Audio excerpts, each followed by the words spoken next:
Howdy, folks. It is trade deadline day, March the 8th, 2024. I'm Michael Agello, and we are joined here by Kevin Allen and Russ Cohen. And Eklund is on the phone and getting some lighting at his estate in parts unknown. And we have a lot of things to discuss. Some trades are just coming down now. We have a little under 3 hours to go until the 3 p.m. deadline. We will probably go until 3:30, 4 o'clock today. We'll start with the big news. I think this is the big news of the day, Kev, is the moves of the Carolina Hurricanes. The Guentzel move was not shocking because we heard Carolina attached to him. The bunting part of it, in retrospect, makes sense because Kyle Dubas has liked Michael Bunting going back to his days in Toronto, and he was Sault Ste. Marie, and he's been a pretty good pro. But the deal for Evgeny Kuznetsov, that sort of stunned me. Either one, whatever you want to talk about first, but what did you think of those deals? Yeah, I thought this deal with the Pittsburgh Penguins certainly was a big win for the Carolina Hurricanes, and I think it answered, some of the fan complaints about the organization that, they've never pushed all in to try to win it all, and this feels like moving a lot of chips into the middle, that they're really going to try to go for it. And at first blush, I think the Kuznetsov deal kind of caught people by surprise because, it's pretty clear that Washington Capitals were trying to wash their hands of this guy. Right. And so you wondered whether that would poison the well for other teams being interested in him. But clearly it did not scare off the Carolina Hurricanes. And, from their perspective, there was a need, I think, for another center. And they got a guy that, what did he have last year? This year he's not had a tremendous year. But last year, I think he had 45 assists, somewhere in that neighborhood as well. So I think this makes them better, and I don't really think they tortured themselves to get these players. Carolina did not give up its top prospect, Niskanen, to get a Guentzel, and they did not give up a first-round pick. So, and they gave up just a third-round pick for Kuznetsov. So it's a good roll of the dice. And, Washington retained 50% of Kuznetsov's salary, which puts him at $3 million, which is really, not outrageous. Just 1 year left on the contract. And from Washington's perspective, I think they were just happy to be without. Get out of his contract. Russ, he was a key player for them winning the Stanley Cup in 2018. Obviously, the off-the-ice issues, being banned by the IIHF, and, we won't go into he went into the Players Assistance Program, and clearly, even going back to this year, it sounded like they wanted to get rid of him, but that $7.8 million contract was the concern. Now it's a roll of the dice with Carolina because they're eating half of it, and they're hoping he gets past that stuff. The player on the ice is good. It's just whether the player off the ice has got his whatever together. Yeah, we just don't know where he's at as a player now. Like he was slipping even before all this stuff, right? But it's probably because of this stuff. So yeah, I think it's a good risk because it's the third-round pick and they have the money. So there's a potential high reward there, and if not, then maybe he's a next year guy. He may not be able to get it together for this year. Who knows? Now, okay, the deal that was made for Guentzel, bunting is a known commodity. I actually think he might be a good fit with Crosby because he plays well with talent. He played really well with Austin Matthews in Toronto. Just assuming Crosby doesn't get traded, Mike, as we're hearing. Yeah, okay. I'm kidding, Kev. Yes, we'll hold our breath on that one. But the prospects that they got, Ville Koivunen, Cruz Lucius, who's a sophomore at the University of Wisconsin. That's Chad's brother. And Vasily Ponomarev. Now, I don't know much about Ponomarev. Lucius, as you said, he's got some impressive stats. in his second year with Wisconsin. Koivunen, they think is a prospect that can step into the NHL fairly quickly. He can. He's having a career year this year. He's a toolsy guy. He could score. He could set up guys. None of these guys though are really fast. So they all need skating work. So I hope that Barb Underhill or somebody is going Kyle Dubas's speed dial because they all need help in that. Now, Koivunen, I think, will play in the NHL, and that's what I was telling people. You got that. You got Bunting, so that's fine. Now, Lucius, while he has these tools, I don't know if he's going to be able to do that in the NHL because he's lacking foot speed and a couple of other things. So I think I always like this. I'm pretty sure they're brothers. I'm almost 99% sure. But I like him better than I like Chaz. Chaz is a shot in the dark. Pomeranov maybe can play. He's a hard worker. He's probably the best skater of all of them, but really none of them were great. But he's a guy that could make it. So you got two that are going to make it. It's his brother. And you got two that maybe don't. And so, like, as an example, like people like on the Ranger side, listen, and we'll have to chat about that soon because the heat is on Chris Drury full blast now after all these wingers getting dealt. And they just picked up Chad Ruido, which, as you know, always a number 7 on a good Penguins team. That's a difference maker. Now, let's just stick with Carolina for 1 second here. While we have a lot of trades coming in, we'll talk about all of them. Do we think that Don Waddell has done enough with that Hurricanes team to, we thought they were sort of not the top contender, but I think they were in the mix. I think they were of the 4 teams that I think are contenders in the East: Boston, Florida, the Rangers, and Carolina. I thought they were 4th, but now that they've added Gunsel and they've added Kuznetsov, maybe they've moved up into the top 3. The question I have, Kev, I still worry about the goaltending. They seem to be okay with this 3-headed monster of Kochetkov, Anderson, and Ranta. But, what are your feelings on that? Well, let me just finish up about the Pittsburgh side of that because I did want to make a couple of points. One of the, I think, fair criticism of the deal from the Penguins' perspective is all of those forwards are smallish. Like there are no average size players on that in that regard. And I think what really hurt the Penguins on this deal is the names that were leaked out earlier in the day. Were all much better prospects, much closer to the NHL. Right. And Koivunen was ranked 34th on the Button. Craig Button, the top 50 NHL affiliated prospect. So, he has some upside. But earlier in the day, you were talking their top prospect, who was number 2 on the Button list. You were talking about Morrow, who is a good college player, and Blake, who's also a good. Jackson Blake, yeah.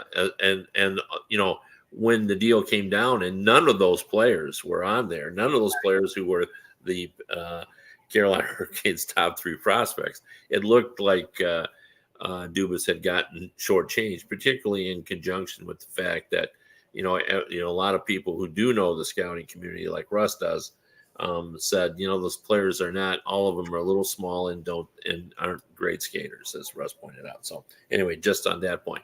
But with regard to Carolina, I think they're doing what they can. But to be honest with you, no matter what you do, it's going to be hard to offset the fact that in the Eastern Conference, the thing that makes the Panthers is not only are they a highly skilled team, but they are by far the toughest, hardest team to play against. In the Eastern Conference. I don't think there's any question about that. And nothing that Carolina has done is going to change that.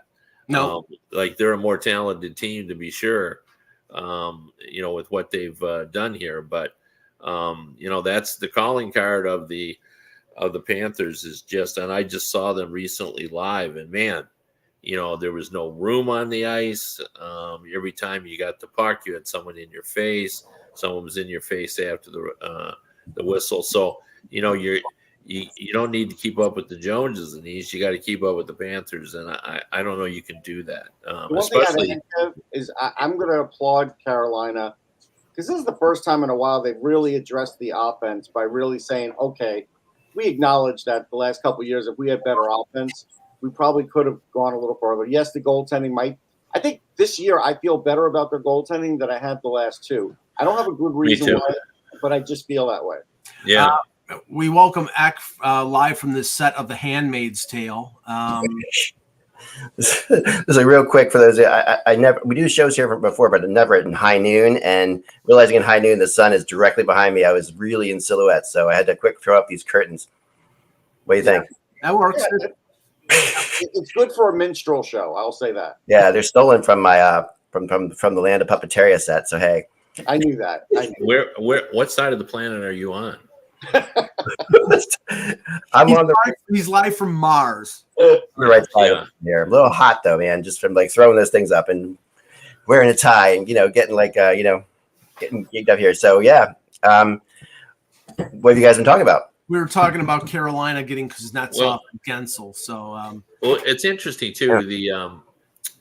I know if you're Kyle Dubas, you feel a little better about this today too. Is he didn't get a first round pick out of that deal either, which feels like if you're trading Jake Gunsel as part of the deal, you get that first round pick. Unless Carolina wins the Stanley Cup, then he gets it first. But that's we don't think that's going to happen. Well, they got to get to the final, so he has no guaranteed first round pick. I guess that's how I should have phrased it. That's true. That's right. True. Yeah. But Tyler Toffoli, I just read, only got a second and a third. Yeah. Which I kind of thought that Toffoli's got 26 goals this year. That's right. Yeah. So it was very surprising to me. Like I thought he would get more, and I know he was like. There were some people who when he became available were saying wow, maybe we should go for him instead of Getzel because he's maybe we can maybe have a better chance of keeping around because it's pretty well known that Getzel wants to go to free agency. So right, yeah, he was definitely the plan B. Let me just bring this up because is there anyone like that you really feel sorry for over what has happened in the last 2 days? And I have a candidate. Okay. I know who your candidate is. Wait. Okay, a team. Are you saying a team that is missed out? No, not a team. A person that I feel sorry for by what has happened. Go ahead, because it's Ryan Johansson. Yeah. Now, Ryan Johansson. Despite the fact that I think he's rightfully cast as having been an underachiever in terms of his skill package versus what he accomplishes on the ice, by all accounts, he is a extremely well liked within the dressing room. Like everybody likes him, I think it's not one of those things where they don't think he's working hard enough or anything. They just think he doesn't have it for whatever reason. Right. So he's on the Colorado Avalanche. He's the number 2 center. He's living large. He's out of Nashville, where the fans have not forgiven him for not producing at that level. And then he gets traded to Philadelphia, thinking, well, they're in the playoffs too, and they send him to the minors. And then Briere says, we're gonna try to trade him, but with a show of hands, does anybody believe they're going to be able to trade Ryan Johansson? But they also don't even report to the minors. That's the other thing. Like, I wonder if he's going to report because we know that John Tortorella did not want it. So and I get that.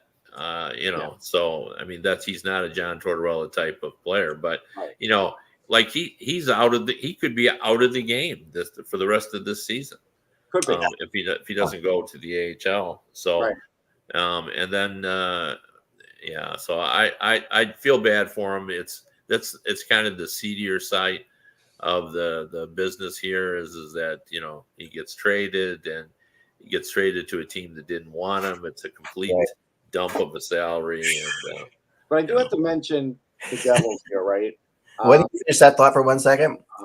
Remember a few years ago, I'm going to say, if I remember this correctly, my memory's I'm losing as I get older here, but if I remember this correctly, when he was on Columbus when Columbus beat Tampa in the first round of the playoffs? No. He was not still there. Okay.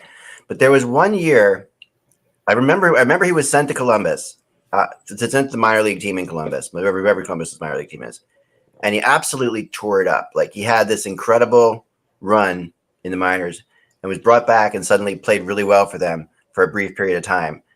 And I'm trying to remember exactly when that was, but I know, wouldn't it be ironic here? Like, if for some reason he does like 2013, he gets like a bee in his bonnet and says, okay, you know what? I'm going to prove everybody wrong. And then the Flyers bring him up and see what happens. Yeah, no, I mean, John Tortorella, if he can help it, will never play him. I mean, Tortorella, for all of that, you're right, he doesn't like him and all that stuff, but for all that exists there, he also is the kind of like into these kind of stories. Like this is a Tortorella type story. Like if he was to come back and be like magical, like, and all of a sudden just play out of his mind again. That's the thing Tortorella would get behind. This is not Brandon Dubinsky. No, but Tortorella would get behind that. Don't kid yourself. I think they've told him not to report, right? Right. They told him not to report based on the fact that they probably asked John, and John said, "I don't want any part of him." Right. I don't think that's what happened, though. From talking to people, I don't think what happened. But here's the thing. If the plan here is for Briere to trade him, to flip him, problem is that the only way, I think the way he would be able to do that is to retain salary, but they're not going to do that because they've already retained salary on Kevin Hayes. They're going to need to retain salary on Rasmus Ristolainen when they move him in the summer. So they're not going to retain for another year on Johansson. So they're stuck. They're probably going to buy him out in the summer. Yeah. Yeah, that'd be my guess too. It's really not all that much money because they halved him to get them to Colorado. Right. So now they've halved them again, right? Didn't Colorado retain? Yeah, we don't know. Actually, I hadn't heard. Colorado retained. Yeah, they did. And no. It was the full. They did. Oh, they didn't. Okay, so it's still $2 million. If they were to trade him again, it's $2 million. I mean, so you really feel like the Flyers will retain if they trade him, but they're not going to be able to trade him. Right. So if that would happen, they're not going to be able to trade them. That's what I'm saying. They're not going to be able to retain. They won't retain because they need the retention slots for other players. So they're not going to do that. So they're going to have to find somebody else to take the full $4 million. Here's what I have to say about the Devils, because so last year when they got Tyler Toffoli, they got him for a third and Yegor Sharangovich. Sharangovich had 25 goals this year, much more than he had on the Devils, 45 points. And now all they got for Toffoli is a second and a third. To couple the fact that they haven't had a goalie in 2 years, right? To couple the fact that they didn't fortify the defense this year when guys went down, I don't know how Fitzgerald gets to keep his job. I don't. Yeah, here's the buyout on Johansson. If they buy him out in the summer, it's a $1.3 million cap hit for next year, and then 1.3 in 25-26 instead of $4 million. Now they'll probably do that because honestly, I don't think the Flyers are. I mean, all the evidence to the contrary this year, where they're in the playoff mix right now, I still think they're in a rebuild mode, and they're probably going to not be in the playoff mix to the point that they're going to need that 1.3 million, and they'll buy Johansson out. Well, let's wait on that. But Kev, what do you think about Fitzgerald and what I said and what's happened really since last year, but now, this year? Yeah, well, they tried. They wanted to re-sign him, as far as I know. They couldn't get him re-signed, and I think they took the best possible offer. So I think the problem is what you're saying is. It's not like they overpaid for him. I mean, Toffoli had 26 goals. No, I'm not saying they overpaid for him, but what they got in return, but it's horrible. You can only get what you can get in the market. Like this was a trade they didn't really want to make. Right. So I mean, this time, Zucker, I was just told Zucker's going to the Predators. Okay. But Kev, let me so ask they're you buyers. So the difference with Toffoli, let's say the money was right there, but the difference was 2 years in term. Wouldn't you give him the term because you still need goal scoring on the Devils? Because that's what the rumor is. I think that's a much more fair criticism than criticism that he didn't get enough, because I think, when you're trapped into it like they were. Right. A 2 and a 3 based on the returns in this market is pretty good. But what you're saying, Russ, is, I mean, the situation in New Jersey, it's a disaster of Fitzgerald's making. They let They moved Severson. They let Graves leave. They bought in on Nemec and Hughes being able to step into the lineup. Those are young defensemen, and young defensemen take time. They were wounded severely by the injury to Dougie Hamilton, no doubt. They did not solve the goaltending issue, and Timo Meier has been an absolute freaking bust. Except for last night. Last night he had a big night. Right, but I mean, I'm talking about in totality. Yeah. Are you going to blame that on Fitzgerald though? I mean, the injuries just happen. You can't would be better than this. We all thought Timo Meier would be better than this. Well, I mean, I like this Devils team. Yeah, me too. A lot. They just got to get a goalie, and I think they would be fine. So now they have to get another goal scorer too. I mean, they do have to do that, but again, I think that was out of his control. Yeah. Okay. I mean, because people have talked about that they were trying to resign him, and then they realized they weren't going to get him resigned. Yeah, you can't. And then they had to get what they could. But you're right. Now they got to go out. So now that's that's a fair criticism. Like if he can't go out and replace some of those goals, then that's on him. So. Right. Right. But at the same time, I think I think you guys are being a little bit rough on Fitzgerald, who like some people last year were calling like a GM of the year candidate. Like this is kind of that's what I said. I like his team. I think he's put together a good team. The injuries this year were devastating on that team. Like and you can't. I'm not blaming Tom Fitzgerald for the injury. Like, you don't get fired, is what I'm saying. Like I don't think he's close to getting fired. Well, he may not be, Eck, but a lot of GMs have been fired for just about this much. Well, he threw Lindy Ruff into the volcano after he signed him to an extension. I mean, if you were Ruff had a great year last year, the team had a great year. They got past the first round. They beat the Rangers. Everything was a success. They give him an extension. Things go badly this year, and now they fired him and they brought in Travis Green. But all the problems that were inherent in that team with Lindy Ruff are still there under Travis Green. They're just hoping that there's a different messenger and they'll get more out of what's there. But the problem is the flaws on that team are still there. And that's not Lindy Ruff's fault. And that's not Travis Green's fault. That's Tom Fitzgerald's fault. You've got to get a goaltender. You've got to pay the price. So do it. Yeah. I think it's fair to say he should have got a goalie. I mean, he's tried to get goalies. I mean, that doesn't mean anything. I mean, he had opportunities. I do believe he should have gotten a goalie. I mean, I think if you go way back to like what Crawford, when they got, when they made that mistake, and they signed, they had something there. Like they've made mistakes on the goaltending end. There's no question about it. But they felt like they had something. They felt like Mackenzie Blackwood was the real deal, and a lot of people agreed with them. It wasn't like necessarily something that anyone else said, wasn't going to happen. So I think I think if they don't get a goalie today, I do think that is a little bit of an issue, unless, they just decided, well, forget it. We're going to go after Markstrom in the summer. Yeah. But I mean, I also think they got screwed by Calgary on the Markstrom thing. I really do. There are other goalies in the world. It's too far gone. Going for Saros, and they didn't want to give up Dawson Mercer, so they didn't get Saros. Heck, it's too far. I wouldn't have given up Dawson Mercer either. I know either, but the point is there are other goalies. There are other goalies to make deals with. That's what I'm saying. It's too far gone right now in terms of this year. So you may as well wait to the summer. You may as well shop for a better deal instead of giving up. I mean, I 7 points out of the play. I'm looking at 5 points out of a playoff spot. The reason, the justification for firing Ruff is they still thought they had a chance to get into the playoffs. So, we'll see. Now you can't. River? Sorry, can we cross the river for a minute? Because I have to tell you right now, Ranger fans are apoplectic because they're watching every white right winger go off the board. When I suggested yesterday that maybe they would go after Pacioretty, everybody's like, "No, we don't want him." He's doing pretty well, but now you're almost down to Pacioretty or Vetrano, and I don't think they should go back. Ready press. I think that he's going there. Yeah, but I'm just saying. But they're getting apoplectic, and then the Chad Ruhwedel, you have to admit that's a little underwhelming because they needed someone who they could really insert into the lineup, not necessarily be our injury replacement, which I think is what Ruhwedel is on the team. I've got the right winger for the Rangers. Yeah. He can handle New York.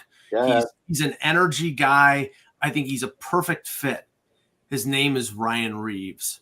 Oh, I thought you were going to say Pat Hickey. Okay.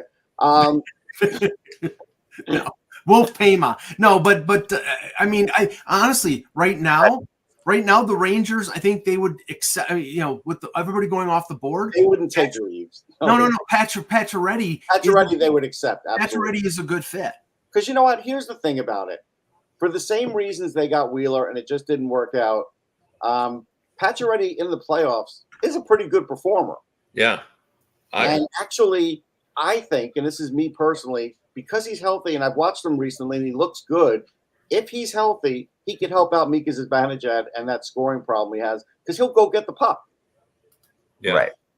I mean, he's a legitimate top 6 forward. Yeah. And he wants to be there. Like, and that's it. It's a really, it makes He's all the always wanted to be there, like quick. Same thing. And the fact, and I heard it came down to I heard Pacioretty was down to the Rangers and the Panthers, and now the Panthers got Okposo. I would bet you that it's that Pacioretty is going to the Rangers. I think. Yeah, and I'll just say this. I mean, you could see the move for Okposo coming a mile away in terms of Florida was in the press box in Buffalo for about 3 weeks. There were like 3 or 4 teams that were scouting the Sabres heavily, and it was either Okposo or Eric Johansson, who I also think is going to get moved today. And so I mean, it makes a lot of sense. And he joined Sam Reinhart in Florida, former teammate there, and I think he's got a legitimate chance of winning the Stanley Cup. You've watched him a lot, Mike. Do you think he is a good player right now? Yeah, I think he's a good third liner. I think he has 11 goals this year. He can still move. Yeah. He can penalty. He's a solid two-way player. Physical. I think that's a good ad for Florida. Yeah, I mean, he was born to play for this Panthers team. Yeah, I mean, he's a heavy guy. Plays heavy. Yeah. He's got a little offense. I mean, one thing about Zito's team that doesn't get enough credit is he brings in a lot of character guys. He does. Okposo is that guy. Yes. He's a born leader, and again, he can play that heavy style. So I just love this that move as well. Like Zito has quickly become one of the better general managers in the league in terms of being able to wheel and deal.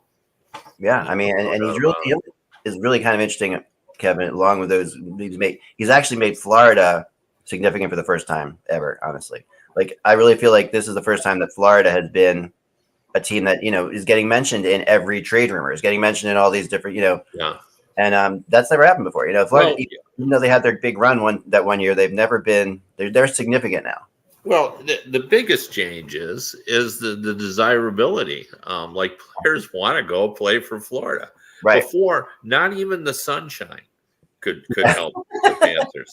But now, you're looking and you're going like, wow, I can go to Florida and I can play for a team that is intimidating. Like, you never have to worry when you go out on the ice because Panthers play so hard.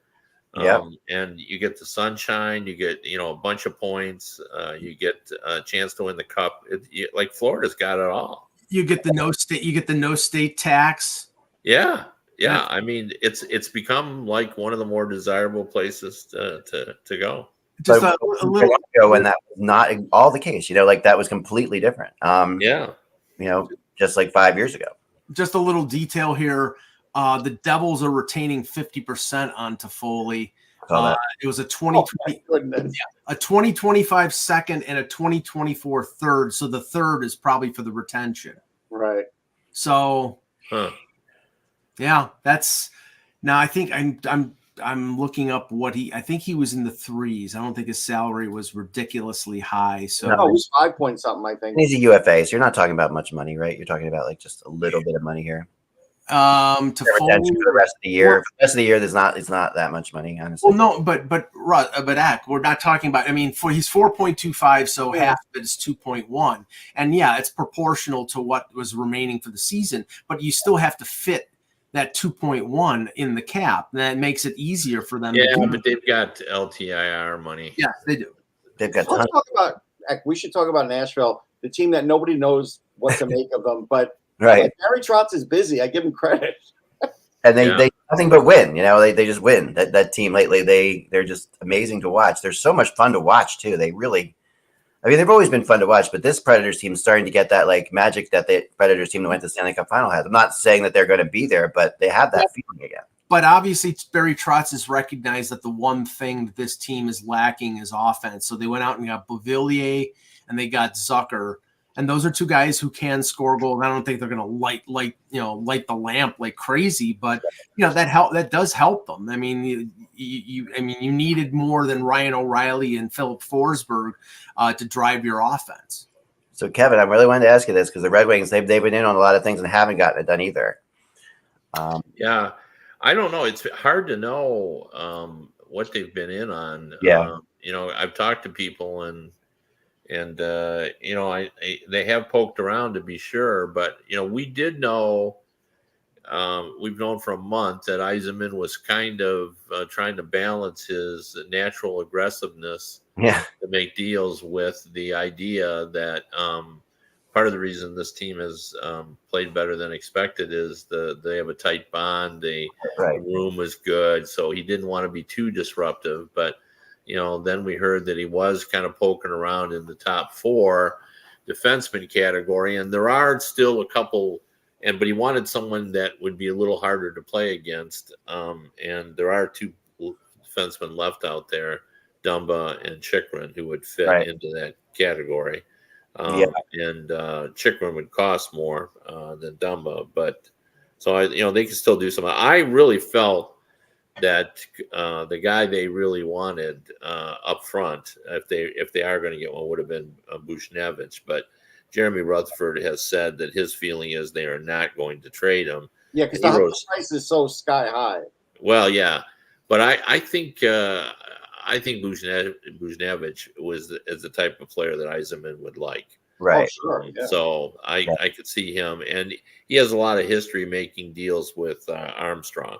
So I think, they could have been in on that had they decided to do that. But Rutherford wrote a good piece where he said, if you're trading away him, Buchnevich, then you are saying we are rebuilding. I think probably the Blues decided we're not rebuilding. So they're not trading him. So, they could still get in on one of those, maybe. Would Savard be somebody they'd be interested in, Kevin? No. Okay. I just don't think he's better than anyone they have. No, they're already paying $3.4 million to a right-handed defenseman who's not even in the lineup. So why would they add Savard? No, that's right. Like, and I think Lalonde has kind of felt bad about it, but he has not played. Hull has not played since January 31st. They took him out. He was playing pretty well for them. And then I think it was Sherratt, but somebody came back from injury, and then he was out. He was down to number 7 again, and he has not played. They won a 6-game winning streak right after that, and he hasn't played since then. So he hasn't played in quite a while, and he's got 2 years left.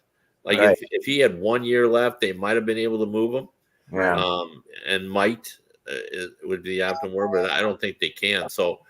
That could discourage trading as well. So, we'll have to see. But I don't know. One name I heard connected with them, because I talked to somebody else who was in on this guy, and they said that they heard their Detroit was in on them, would be Hanifin.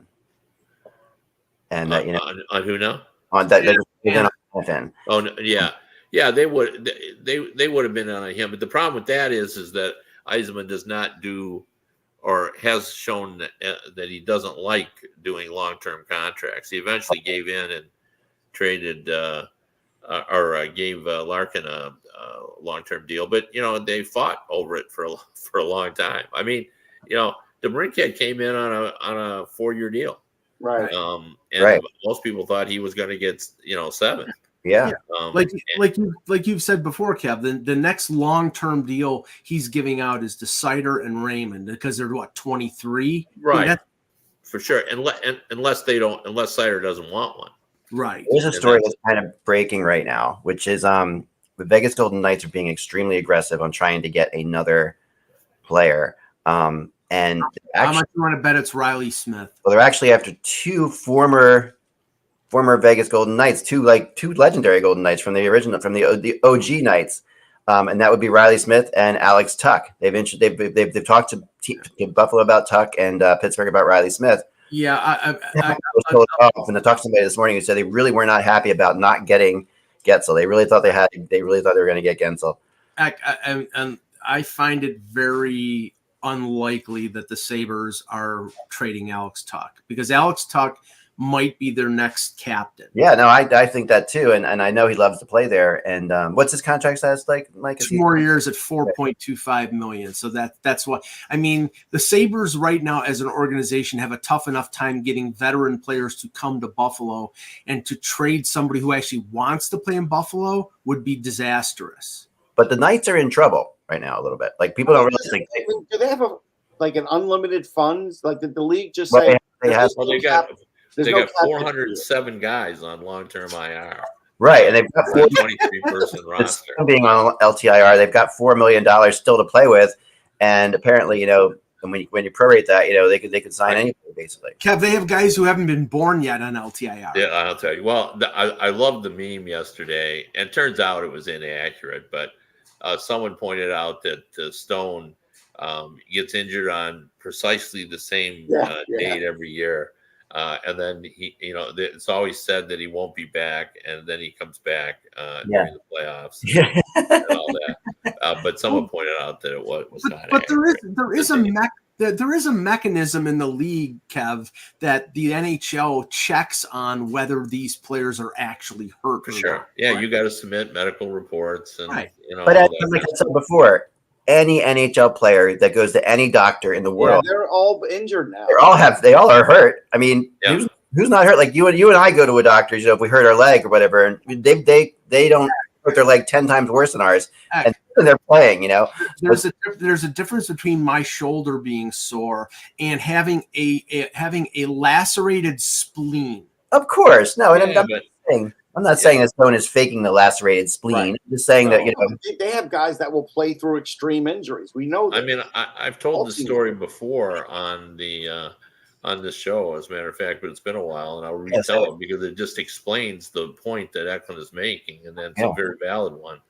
Is Henrik Zetterberg was told by a doctor like 5 or 6 years before he retired that he shouldn't be playing anymore.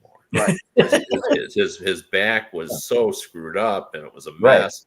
Right. And basically, the Red Wings had that medical report because they didn't want to have a cap recapture penalty. They kept it in the drawer and then hauled it out when he eventually retired because, and it was totally valid. Like, anybody looked at that. Right. But, X point is there are a lot of guys that are like that are playing through injuries that normally the conventional medical wisdom said, you really shouldn't be playing. Any doctor would say you probably shouldn't play on that. It's you're going to hurt this further. That's why, you see, 50 and 60-year-old people, former NFL players that, are limping around and knee replacement in bad shape. So I'm going to ask a question because I just saw this Cap Friendly posted, least cap space. The Penguins have 0. The Bruins have 57,000. The Canucks 125,000. Most current, the Blackhawks 47,237,000. Why aren't they doing anything? Well, first of all, I think there's nobody to get. Aren't you underwhelmed by the number of, the talent that's out there? No, but for some of them, they could help. They could help Chicago. So. I think they don't want to be helped. They want to be in the Max Celebrini. They want to be number 1 or number 2 in the Max Celebrini. But you can get some guys that have an RFA year next year, pay them and be better. Yeah, but that's a good time to bring this up. And I don't know whether I talked about it the last time I was on your show, but I've talked about it on another podcast I was on. Is the Red Wings are exhibit A of the fact that you cannot build solely through the draft. Correct. Like they've arrived in their ability to compete, right? But they only have 2 players that Yzerman has drafted on the roster. 2. That's all they have, and it's been 5 drafts. It just takes so long. So it takes a long time for the most part. Yeah. So 5 years. Yeah. He's got 2 players, but how have they rebuilt? They've rebuilt through trades. The DeBrincat trade, through signings. Patrick Kane, through free agent a mass free agent signing. And I think eventually Chicago will be in a position to do that, but they aren't going to be able to build solely through the draft. I mean, no one understands that more than Mike Lagello. They got Marner, they got Matthews. I mean, those are big time draft choices, and they got other players as well. Nylander was an 8th pick overall. Yeah, all those guys. They got all those guys, and these are not just guys playing in the league. These are impact players, and yet they haven't won the cup yet. Right, so, because their opportunity, like Getzlaf and Perry when they were young in Anaheim, and Anaheim won the cup before they got paid big money, and Kane and Taves in Chicago, where I don't think they were on their entry level. I think they were on their bridge deals, but they were able to surround those players with quality support players, and that's why they won cups. The Leafs, they didn't win the first couple of years with Matthews, Marner, and Nylander on their entry level contracts. Then they went right from 0 to 100 and paid them near the top of the league. And that team has not been able to surround them with support players. And that's and I don't want to get into the argument again because I'm right and X wrong. But that's why what they've been doing the last couple days in terms of adding players when they're not a leading Stanley Cup contender just puzzles me, but okay, that's fine. Russ, just one thing on the Rangers here. They're saying right now the top 2 candidates for their winger position are Pacioretty and Riley Smith. Yeah, or somebody who's retired. Like, that's all that's left. Somebody who's retired. When you look at those two, I would go for Pacioretty. Like, I would too. There's no reason to pay the price for Riley Smith because it's not like Dubas is going to make it cheap for the Rangers, right? Yeah.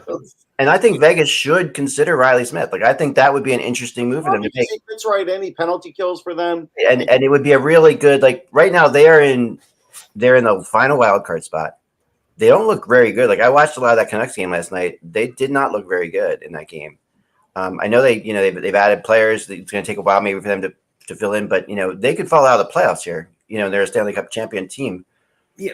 A lot of goodwill for them to go get Riley Smith. I point out that Florida's 0-1 with Tarasenko, but you can come on, Jesus. But how about Tarasenko wearing number 10? Now that is pretty cool. Like, in my book, that's like, I thought that him wearing number 10 to live up to. That's what I say. It looks like Pavel Bure out there, though. It's very cool. Like, he lines up for the opening faceoff, and you saw him right there because he was on the left wing, so the camera was pointing right at Tarasenko's back of his shirt, and I'm like, wow, that's pretty cool. Like, and I have to say the most perfect fitting trade so far that we've had over the last 72 hours is Minnesota trading Pat Maroon to the Boston Bruins. Pat Maroon, it fits in well with that prick team. Then absolutely perfect with Marchand and all the guys on the Bruins. I mean, he's a perfect Bruin. He will fit in absolutely like hand to glove. He is trade deadline Stanley Cup run player for hire, isn't he? I mean, like, absolutely. he's going to go every year. He goes, it must be fantastic signing. Like, they know who they're playing in the first round. We know how it's going to go. Yeah. I mean, I don't know how it's going to go, but no, we know how it's going to go. I'm not going to do this, Mike. There is no. You can ask if you want. All you need is to watch what happened in the last 72 hours, and you got a preview of what's going to happen in the 3rd week of April, because that's what's going to happen. There are regular seasons and their playoffs. Like, they're very different. Right. Okay, sure. I mean, that's like they used to say, you can't win with Steve Yzerman. And a GM told me last year, Vegas will never win as long as Jack Eichel is there.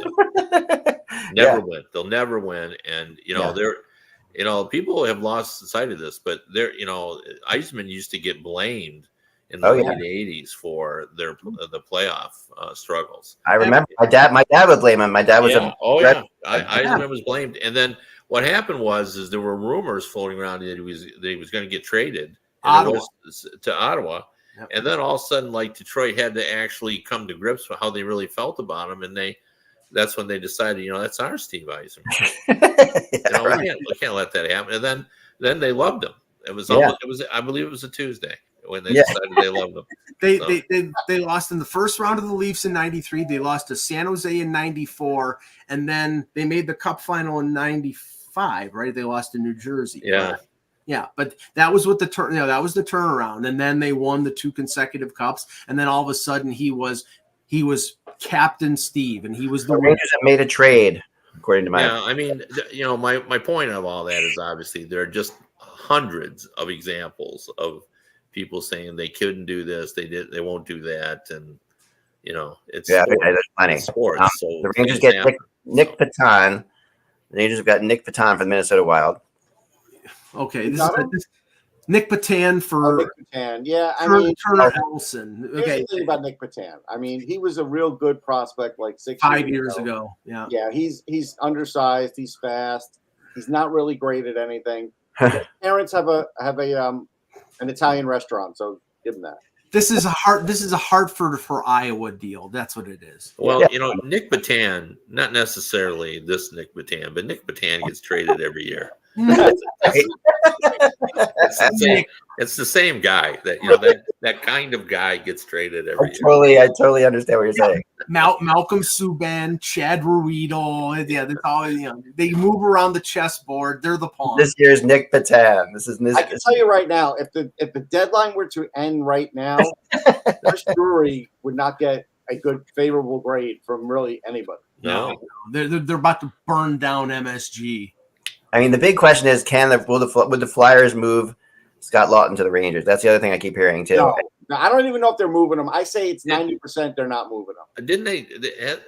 I don't know that they have come out and said it, but haven't there been reports that Scott Lawton is not moving?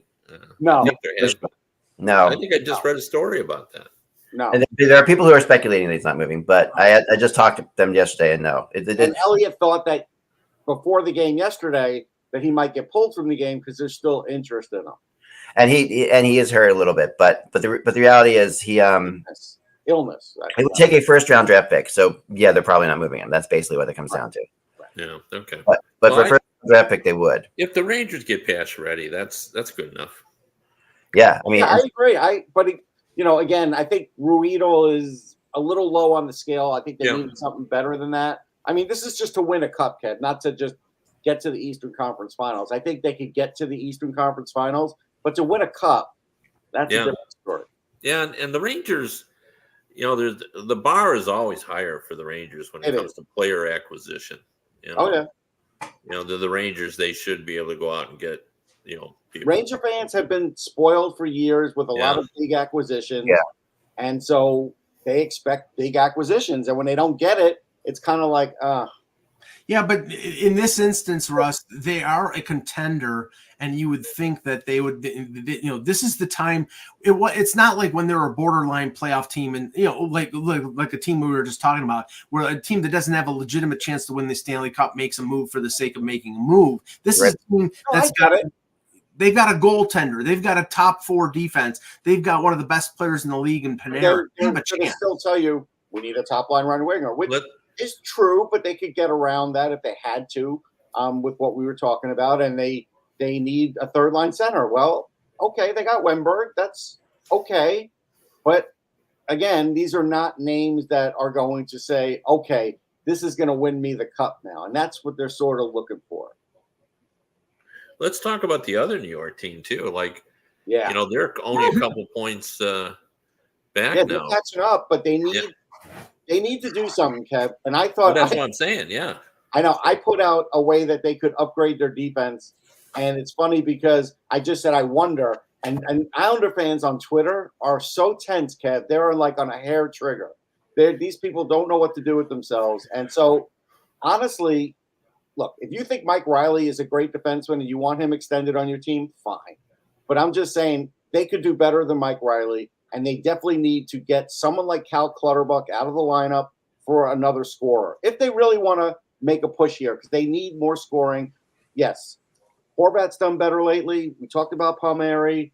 Barzell's starting to kick in, but they still need more scoring. So you got to try and get, New York was just in to Detroit, and I talked to the writers there, and their feeling was that they were going to go out and try to get some scoring as well. They think their defense has played okay. And they said Sorokin hasn't been – he's kind of like – I mean, this is not what they said, but this is how he took it.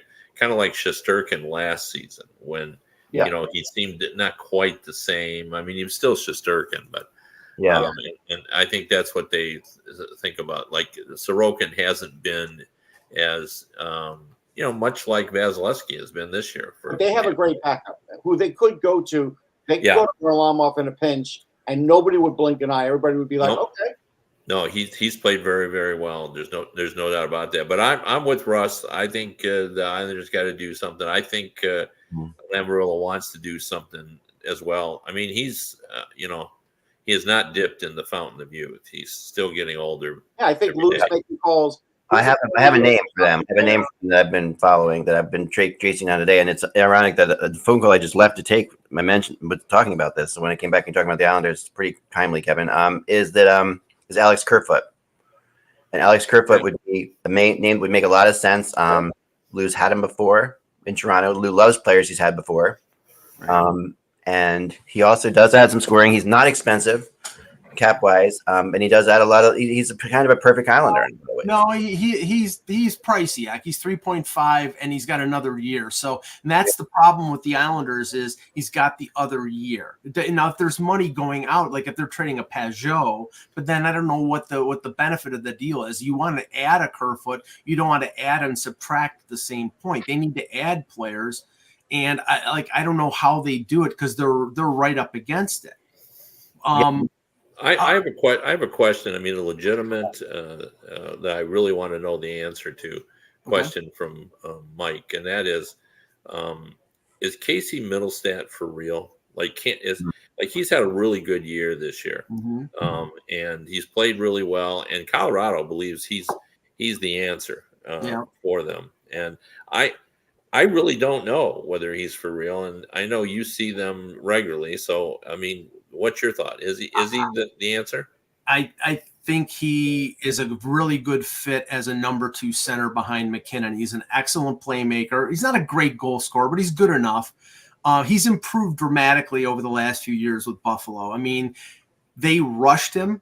You know, he came out, I think, after 1 year from University of Minnesota. They thought he was the number 2 center coming right out of college, and that was a mistake, and it took him a few years of going back and forth to Rochester.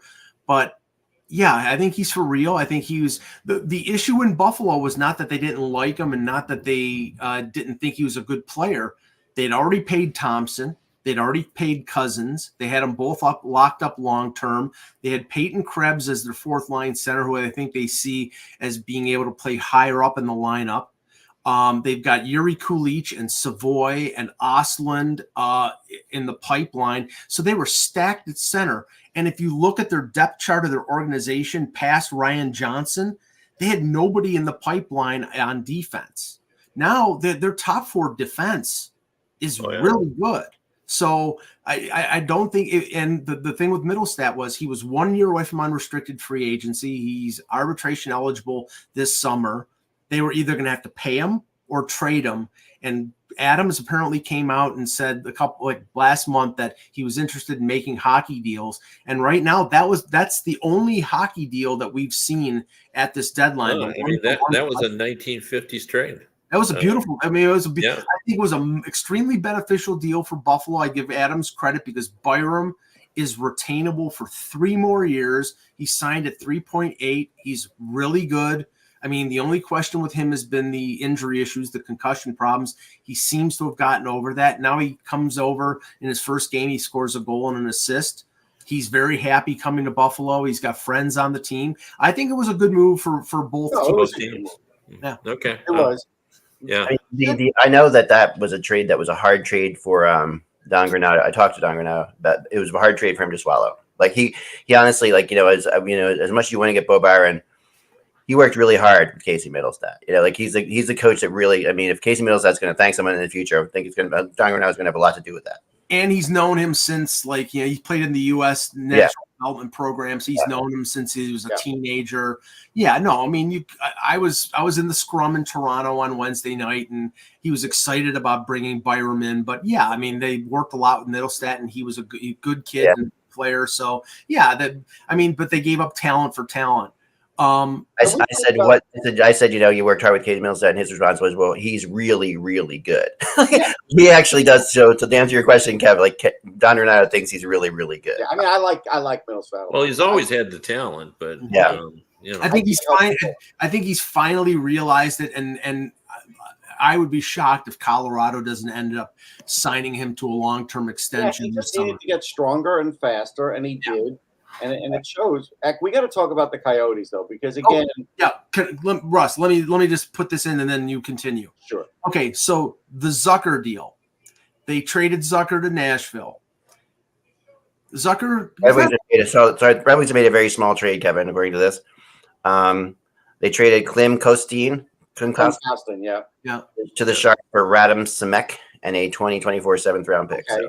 I mean, Kostin could be a future fighter for the Sharks. He could score a little bit from the crease. Simek's okay. Yeah, that what's happened on that is they haven't figured out a way to get Klim Kostin in the lineup. Correct. Like they wanted to be tougher. They thought they had the answer in Kostin because he had played well last year, and they thought he'd be able to. I mean, there was even talk about maybe working him into the top 6 if he could develop, but he didn't.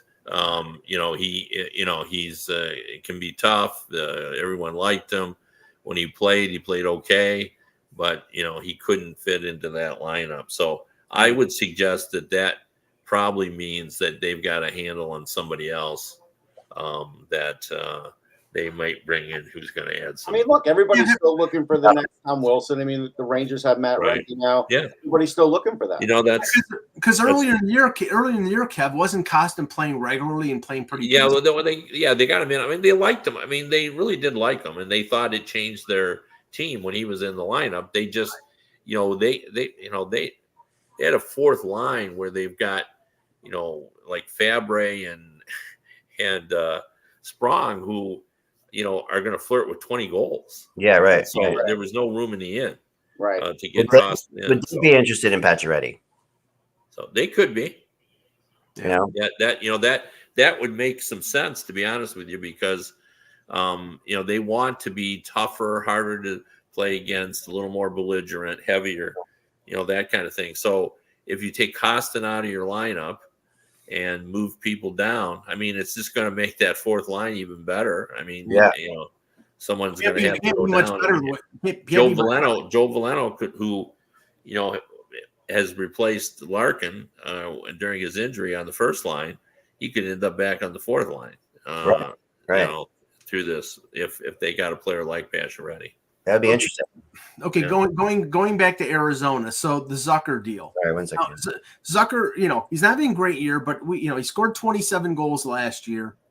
So and he's got a pedigree. He's only got 9 goals this year. He's making over $5 million. They got a 6th round pick for him. A 6th. Because they didn't retain anything. Now that's my point. Now I'll lead this into you, Russ. How much of a statement is that of the Arizona Coyotes that they are so financially unstable that they're not even willing to retain salary on a player to get more draft capital? Right. That's my problem with this deal. Is there's no. I mean, I'll say it this way, Kevin, in a nice way. If you're in the NHL, you should have the funds to be able to do that, to do better in the draft, to better your team. And you do. And this is practically the only team that operates like this now. And it's not great. Yeah. Well, I mean, I'll just tell you what a GM told me last year too. 4th round, 5th round, 6th round, the percentages are all the same. Given my choice, my druthers, I'd rather have the 4th round pick. But historically, if you look at the percentages, 4th, 5th, and 6th yield the same number of players who make the NHL out of that round. Now, I agree with Russ's point, but I don't think how it will work out probably won't mean that much to him. But I think it's just the principle of the thing. It is. It really is. I mean, yeah. Again, like they should be a player every deadline trying to make their team better. There's guys out there that actually could make them better. Yeah. Well, what is important, is to, because it does increase, there's 1.8 players per draft that come out to help your team every draft. Right. But if you move up and you say you get 10 picks as opposed to 7, you go up to 2.1. Right. So you try to get those 3. Well, that's why I was saying yesterday, Kev, like that's a perfect example.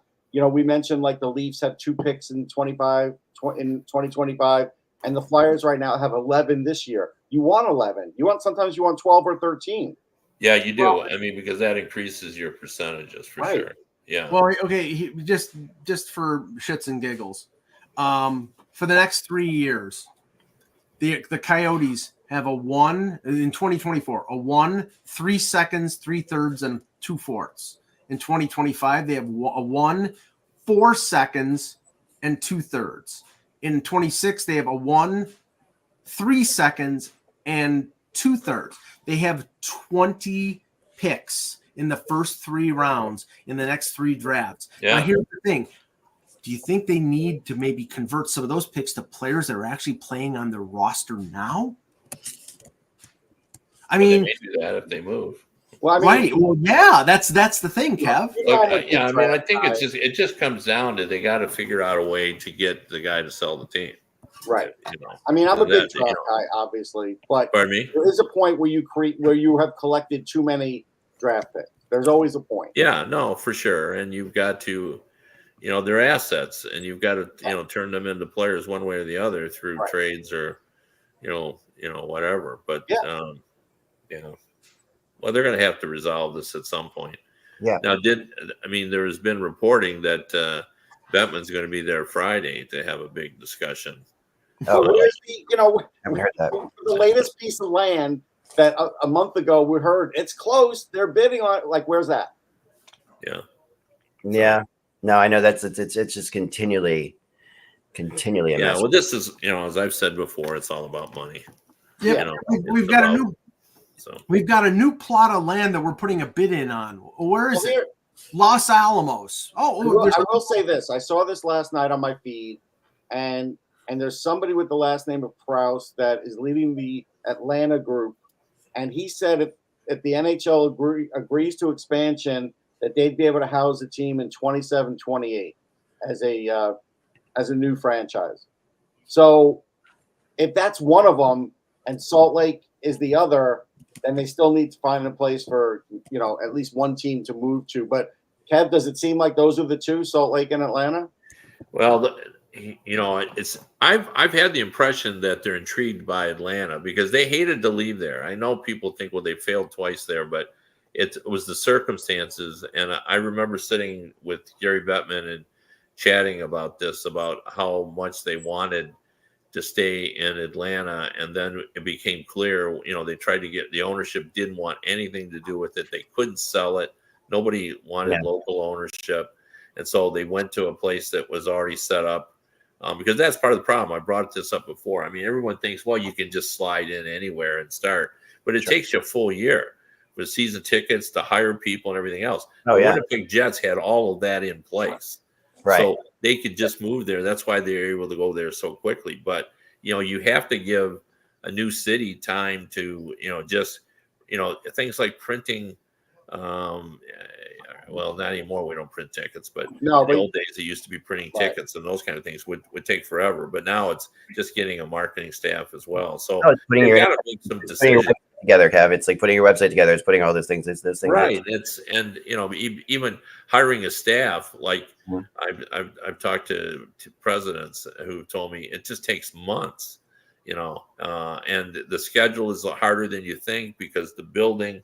If you're not accustomed to trying to accommodate a hockey team, you've booked too many concerts in your building at inopportune times. And it's so complicated that they got to give these teams or give these buildings and new cities time. So that's why, if we want to get the Coyotes elsewhere, they've got to, it's already probably too late, to be honest. It is. I mean, now I get another rumor that's flying around, and that is that the Kings are seriously talking to the Bruins about Linus Ullmark. And I do think there's something to this one. I talked to a couple of people yesterday about this too. And it feels like this is the Bruins. Feels like the Bruins have made up their mind that Swayman is their guy. Swayman played both games against Toronto. He's playing very well. Yeah. You're probably not going to sell any higher on Ullmark after coming off of Vezina, and there are teams out there that need goaltenders. So I just know. Go ahead, Kyle. Jimmy Murphy has been writing about this for Boston Hockey Now as well for 3 or 4 weeks. It makes sense. Yeah. And LA, it does make sense. They need it. Now I think the Bruins would probably need to get a backup in the deal because coming back, because I don't believe there's anybody in the mix with the Bruins after Swayman and Ullmark. So maybe one of the goalies in LA, if that did happen, would come back the other way. But yeah, no, I mean that makes a lot of sense. Just a little update here. Sportsnet was just reporting the Leafs are looking for bargains. Yeah, because they've traded all their draft picks. They're looking for bargains to upgrade, to add a veteran forward. They see that the Bruins added Maroon. They see that the Panthers added a Poso, and the two names mentioned, one was Scott Lawton, but they think no, because the Leafs will not give up their first round pick. Right. And the other one was Nick Dowd, the Washington Capitals. That's quite a drop off. That's quite a drop off. Nick Dowd is not a he's a fourth liner at best. So my word for Brad Treliving is, hey Brad, you still got a few picks. You might as well trade them. Yeah, why not? Go all in. What the hell? Why? What? Geez. No, I mean, how about like a guy like is Brandstrom's a defenseman, right? Yes. But I always get these guys confused. I always get these two guys confused. I apologize.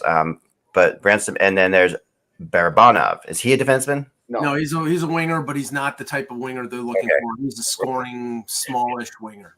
I always get those two guys confused. And he was asked to be traded. They both will be moved today. I heard. Yeah, because he asked to be traded. Could go to the Penguins, believe it or not. Well, he was a undrafted free agent signing of Kyle Dubas from the KHL with the Leafs, and then he traded him to San Jose to give him playing time. So.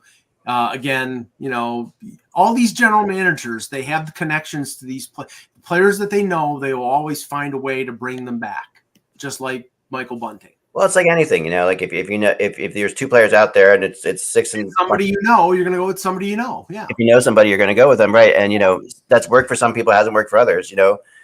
Different times. I think I did want to talk to you, Kevin, a little bit about the Pittsburgh Penguins and what the heck is this is Hey, can I just break in? Larry Brooks said Pacioretty to the Rangers is a real possibility. Yeah, that is definitely okay. And I think the fans will love that.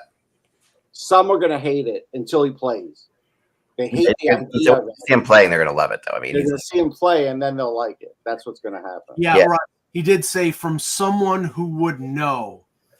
So, that's not me. Again, when I came up with this a day and a half ago, and this is just me saying this would be a good fit. If Larry Brooks is saying that, it's probably like Glenn Sather that's telling him that. It's not me.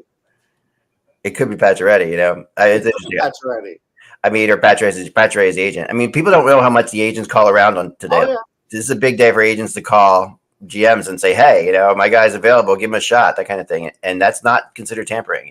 It's as if the agent calls up and says, my player, might be available. You're allowed to do that. But last night watching a little bit of that Penguins Capitals game, it really felt like a moment in history of the Penguins arc. Like they getting killed by the Capitals, Gensel's been traded. Kev, what do you think is happening to this team? Where do you think they're going from here? Well, I think they're in trouble. And now it was bad enough when they just had 3 guys that were legacy players that they were going to ride it out. But now they've, decided that Carlson is to be treated kind of like that as well. So they have these 4 guys that they're not going to trade, and they're going to try to rebuild around them, which we all know is very, very difficult. Yeah. We saw the Vancouver Canucks tried to do that with the Sedins, and it's not easy to. Yeah, it's almost impossible. I mean, in a lot of ways. I mean, yeah. So they're gonna, try to do it again, but it sure feels like this is an ownership decision. Yeah, it's got to be. I wonder how much of this is tied to the fact that the Penguins are such a successful, franchise in terms of, they're the number one team in terms of, like when I was working for USA Today, we got more traffic on Penguin stories by far, not even close. Yeah. Than any other team. Number one in jersey sales, they're number one in and all that. And part of that reason that way though, as Crosby gets older, is it swift shifting? I wonder. Well, I don't know. It hasn't eroded yet. They were still number one last year. Yeah. But the other element here too is I watched Crosby being interviewed after that loss, and I've never seen him that down. Last night it was when they were asking about the trade. That's his best friend on the team. Yeah. No, I thought the same thing when I saw that. Yeah, I mean, it falling down. Sorry, but that guy. Sorry, was difficult. So, everybody thought with the additions that they had made in the summer, and then the re-signings and that and then the trade for Carlson that they would have some new life, and it just really hasn't from the get-go. It really just hasn't worked, Kev. No, and this is the problem. You're building a support structure around an aging core, and Crosby is still elite. He's still fantastic. Malkin and Letang are not the same players. They're still good. They're just not the same. And they're the support players that they put around them, the Lars Ellers and the Noel Acharis, and they're just not good enough. So I think you know the issue. The issue is it's not like the good old days, where in the good old days, maybe like 15 years ago, and you had that core, you could still trade around for guys pretty easy. There was no cap, and you could always stay in it. But nowadays, you've got to infuse youth almost every year into your team to keep it going, and they've been bereft of good youth for like at least 3 years now. And it's they're paying for it. Now, we welcome Jan to the show. And Jan, we were talking about the Rangers and lack of a move. Larry Brooks just posted that the possibility of Pacioretty is it's real. I know that in our group text, you were not exactly enthused about that, but right now with everybody that's fallen off the board from Duclair to Zucker to Gensel, I mean, right now Pacioretty looks like a win if they get him. Yeah, I mean, I just wrote in my blog, if somebody had told you a week ago that the Rangers trade deadline acquisitions would be Chad Ruedel and Max Pacioretty, you can imagine what the reaction would be. Don't forget Nick Patan. And when Chad Ruedel and Max Pacioretty. So Riedel's not a bad guy to get, right? It sort of puts into play how bad Jacob Trouba is injured because he's been wearing a walking boot the last couple of days and hasn't practiced. B, allows them potentially to trade Zach Jones if they really want to, and I think they do because they have Ruedel, who's a good third pair defenseman. Right. Though they also had Connor Mackey, they could have slid in there as well, who played well when he was up there, right? So, look, problem is the Rangers don't have a lot of draft picks. I don't think they have a second-round pick really to 2027 now, and don't have a third-round pick to 2026, which hamstrings them, right? Because if you think about what the Devils did, and it was pretty clear that Tom Fitzgerald sure as heck was not putting Tyler Toffoli through the Lincoln Tunnel to get to the New York side, and he wasn't going to deal him because he didn't get a great return, especially with eating 50% of the salary. So Pacioretty's fine. I mean, look, he's a right winger. He probably should have more goals.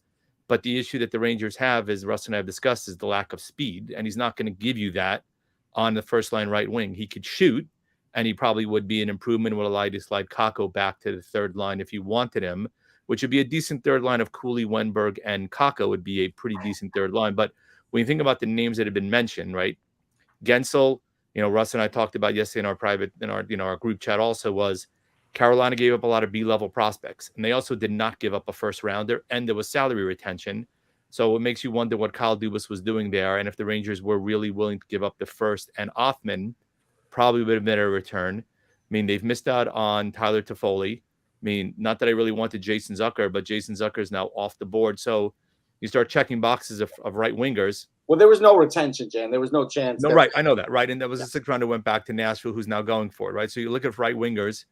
Vetrano could potentially be out there, but we already know that Drury turned down a first in Kako for Henrique and Vetrano. Are you looking back to him? If Pavel Buchnevich is truly available, and it sounds like he's not anymore, in my opinion, the 2 first rounders, especially if there would have been 50% retention, would have been an absolute no-brainer because you would have had him for 2 years, and next year at $2.9 million. So he's off the board. So there's really not many options left other than going for Pacioretty, unless something comes out of the blue that we're not expecting. It's too much. The cost of those first is too much. Like every other good team, they still have to be able to replenish. You can't have like one good prospect every 3 years. You're not going to be able to stay in it that way. People are in the chat room are asking me, why do I say this about Chad Ruedel? Because I've watched a lot of Chad Ruedel, and if he's out there in a high leverage situation, I don't feel good about things. Yeah, Chad. I mean, I've seen a lot of Chad Ruedel because he was with the Sabres for a number of years. He's the Webster's Dictionary definition of a 7th or 8th defense. Right. You know, he can plug in for a little bit, but he's not an NH. He's a 4A player, is what he is. Here's the other thing that he's not a great player. Yeah, here's the other thing that I think is being overlooked about Pacioretty. He doesn't have to play on the top line, and he will go get the puck, Jan. And that is something that will help Zibanejad because he's had trouble scoring. Pacioretty could help him score, and I think that's something. If he unlocked that part of their offense, that's just as valuable as just anything else. I agree, but I do think the issue, as I said, is the speed, right? They need somebody to be able to break out from the wing, right? They use it with Kreider every blue moon. You haven't really had that on the off wing, which has been part of the problem. Pacioretty's fine. I mean, he's probably deserved better fate in terms of goal scoring. He does. Look, it's like Quick, right? It's another hometown guy who probably wants to play for his hometown team. He's having a pretty good year now. Right. The thing is, and they can't right now. There can't be any salary retention because Washington has already used all 3 of their slots. I mean, Pacioretty's only making $2 million, so it's not a major deal, but it is a potential precluding factor if you want to make another trade before the deadline. I don't think they need. I mean, that's it. They don't have room for another trade. Well, they still have another couple $1 million, I think, in cap room they can manage. Yeah, I don't especially know if they move because Jones, if they move him. The Ruedel salary is basically a $12,000 difference, I think, between the two. Okay. But again, I wouldn't be so quick to move Jones. I understand this talk about that, but I would not be so quick to move. So if you're carrying another guy, that does reduce, and you're carrying like 23, 24 guys now because he could actually fill in if you actually need him to. See, the interesting thing here is, I mean, and I think Ruedel was making like $800,000. It was something under $1 million. I do know that the Rangers were in Buffalo a lot looking at, and I believed it was either for Okposo or Eric Johnson. Probably Okposo. I think the rumor was Okposo. Maybe it was Okposo, but I think there was some interest in Johnson as a veteran depth guy. But here's the issue, and this is coming back to Buffalo. Buffalo traded Okposo to Florida, and Florida took the entire $2.5 million salary. There is a edict from the Buffalo Sabres ownership, apparently, to never, ever, ever retain salary. And if they won't retain salary on a guy making $3.25 million in Eric Johnson, they're not going to move him. And that's, I mean, honestly, I think, now you could say they've got enough prospects. They don't need to upgrade from a 4th to a 3rd, whatever. But honestly, you're depriving your organization of all the tools that you have if you don't retain salary and deals. And they're operating with both hands tied behind their back. I mean, chat room has a good point. The clock's ticking on Phil Kessel getting signed. I think he has until 3:00 today. It's going to happen. I mean, that's what we say. I mean, is he taking one last skate so they can look at him? Like, what's going on? I think that they're just seeing how much they can, if they can give him above a certain amount or something like that. He's going to get minimum. I'm following up on now that, and I wrote about this last week, guys. We had Pete on the show. Maybe we get Pete back at some point, but he that Jakob Chychrun was linked to the Jets by sources of mine, and I'm hearing that again. Yeah, I will say on this morning on the morning show on Sirius, they didn't seem very confident that Chychrun's going anywhere in this trade deadline, that he's probably a summer deal. Just so you know. That's true, but there seems to be something more to it. Okay. It's funny, Yak, because Winnipeg was in Buffalo last week, and there were Ottawa scouts in Buffalo, and there had not been Ottawa scouts watching the Sabres, so there was an indication that it might be they were looking at Ottawa. And I contacted somebody who I know who covers the Senators and said that there were Winnipeg scouts in Ottawa, so there might be something to it. But I know we were talking about that with Peter. Yeah. And I was talking with Russ about it, and the thought that it might be somebody like Bernard Docker, the defenseman from the Sens, and not a Chychrun deal, because for Chychrun, Winnipeg would probably have to trade a Cole Perfetti. And we don't think that they want to trade Perfetti, even though Perfetti is playing on the fourth line right now. So I think they might trade Chaz Lucius. But look, Perfetti's on a fourth line on a potential Stanley Cup team. That's why. Yeah. I mean, Perfetti for Chychrun is not a ridiculous trade. Well, it is because of the term. You don't have, what do you have, 1 year on Chychrun? It's a bad trade. 1 year. Right. If they've contacted Chychrun's agent and his agent says, no, we're going to go to free agency after next year, then you don't trade. Can't do that. Right. It's not like Winnipeg's loaded with prospects either. They're not. It's a similar. It's, even though there's a year left on his contract, it's a similar deal to what went on with Hanifin. A team like Vegas is only trading for Hanifin and giving up the assets that they give up to get him to sign long term. And there was a rumor that came out right after the trade that he's going to probably sign an 8-year deal for like $7 million. So and that's the same thing with Chychrun. If a deal is not followed immediately by an extension, then you don't make the deal. I get that, and I think that and would they be willing to let people talk to Chychrun ahead of time here? That's the question. Well, that's up to Ottawa. And I think they would, because they'd get more in a trade if they did. I would think so, but is it really curious to anybody else that why Ottawa would trade Chychrun? Like, I think that I have a little insight to this. Well, can I just say this, Russ? It's Alex DeBrincat 2.0. If you don't get him to sign long term, you've got to move him. Yeah. He likes playing there, and I know from the inside his dad likes watching him play there. But again, we don't know what kind of offers Ottawa's giving, and Chychrun is not going to come cheap. Probably his group has probably said, you need to cash in on this. This is your cash in contract. And if Ottawa doesn't want to do that, which they probably won't, because they have Shabbat and he's still locked up, and Sanderson and Sanderson's going to get a big deal, and Norris and Tkachuk. They've locked up a lot of these guys. The Norris one's hurting them. That's been bad. But so I mean, and that's the thing. Like, if you can't get this guy, and they may not want to pay him what they've paid Shabbat. Yeah, and I heard something puzzling on TSN, and if I knew who said it, I would say so. But right now, whoever was on TSN's panel was like, Ottawa's goaltending's fine. They should just keep it the way it is. Oh, my God. And it's like the panel was like, what? And it's like, look, I understand. I like Matt Sogard to a degree. But Ottawa needs to bring in somebody there that can beat them out. Great. But, they need goaltending help. They have messed up their goaltending for a couple of years now. We've talked about it. With Gustafsson, with a bunch of goalies.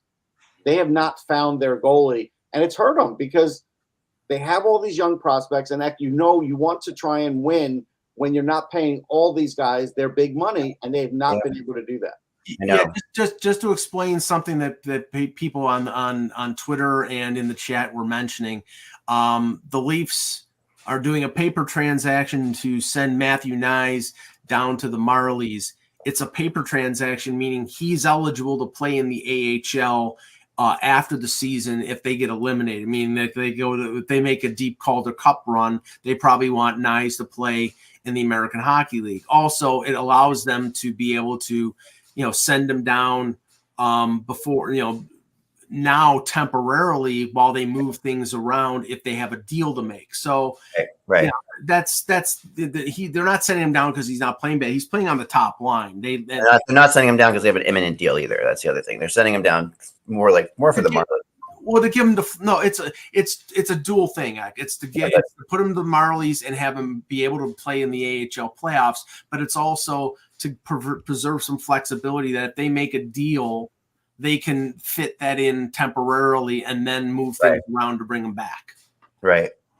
It feels that is possible, but I think it's mainly right. It's mainly for the Marlies, right? And I would say when you say it's mainly, I don't know. Like if he's, you want to have him available to the Marlies if you can. Yes, but if he's played the entire regular season and the playoffs in the NHL, normally that's a player you don't want playing in the Calder Cup playoffs.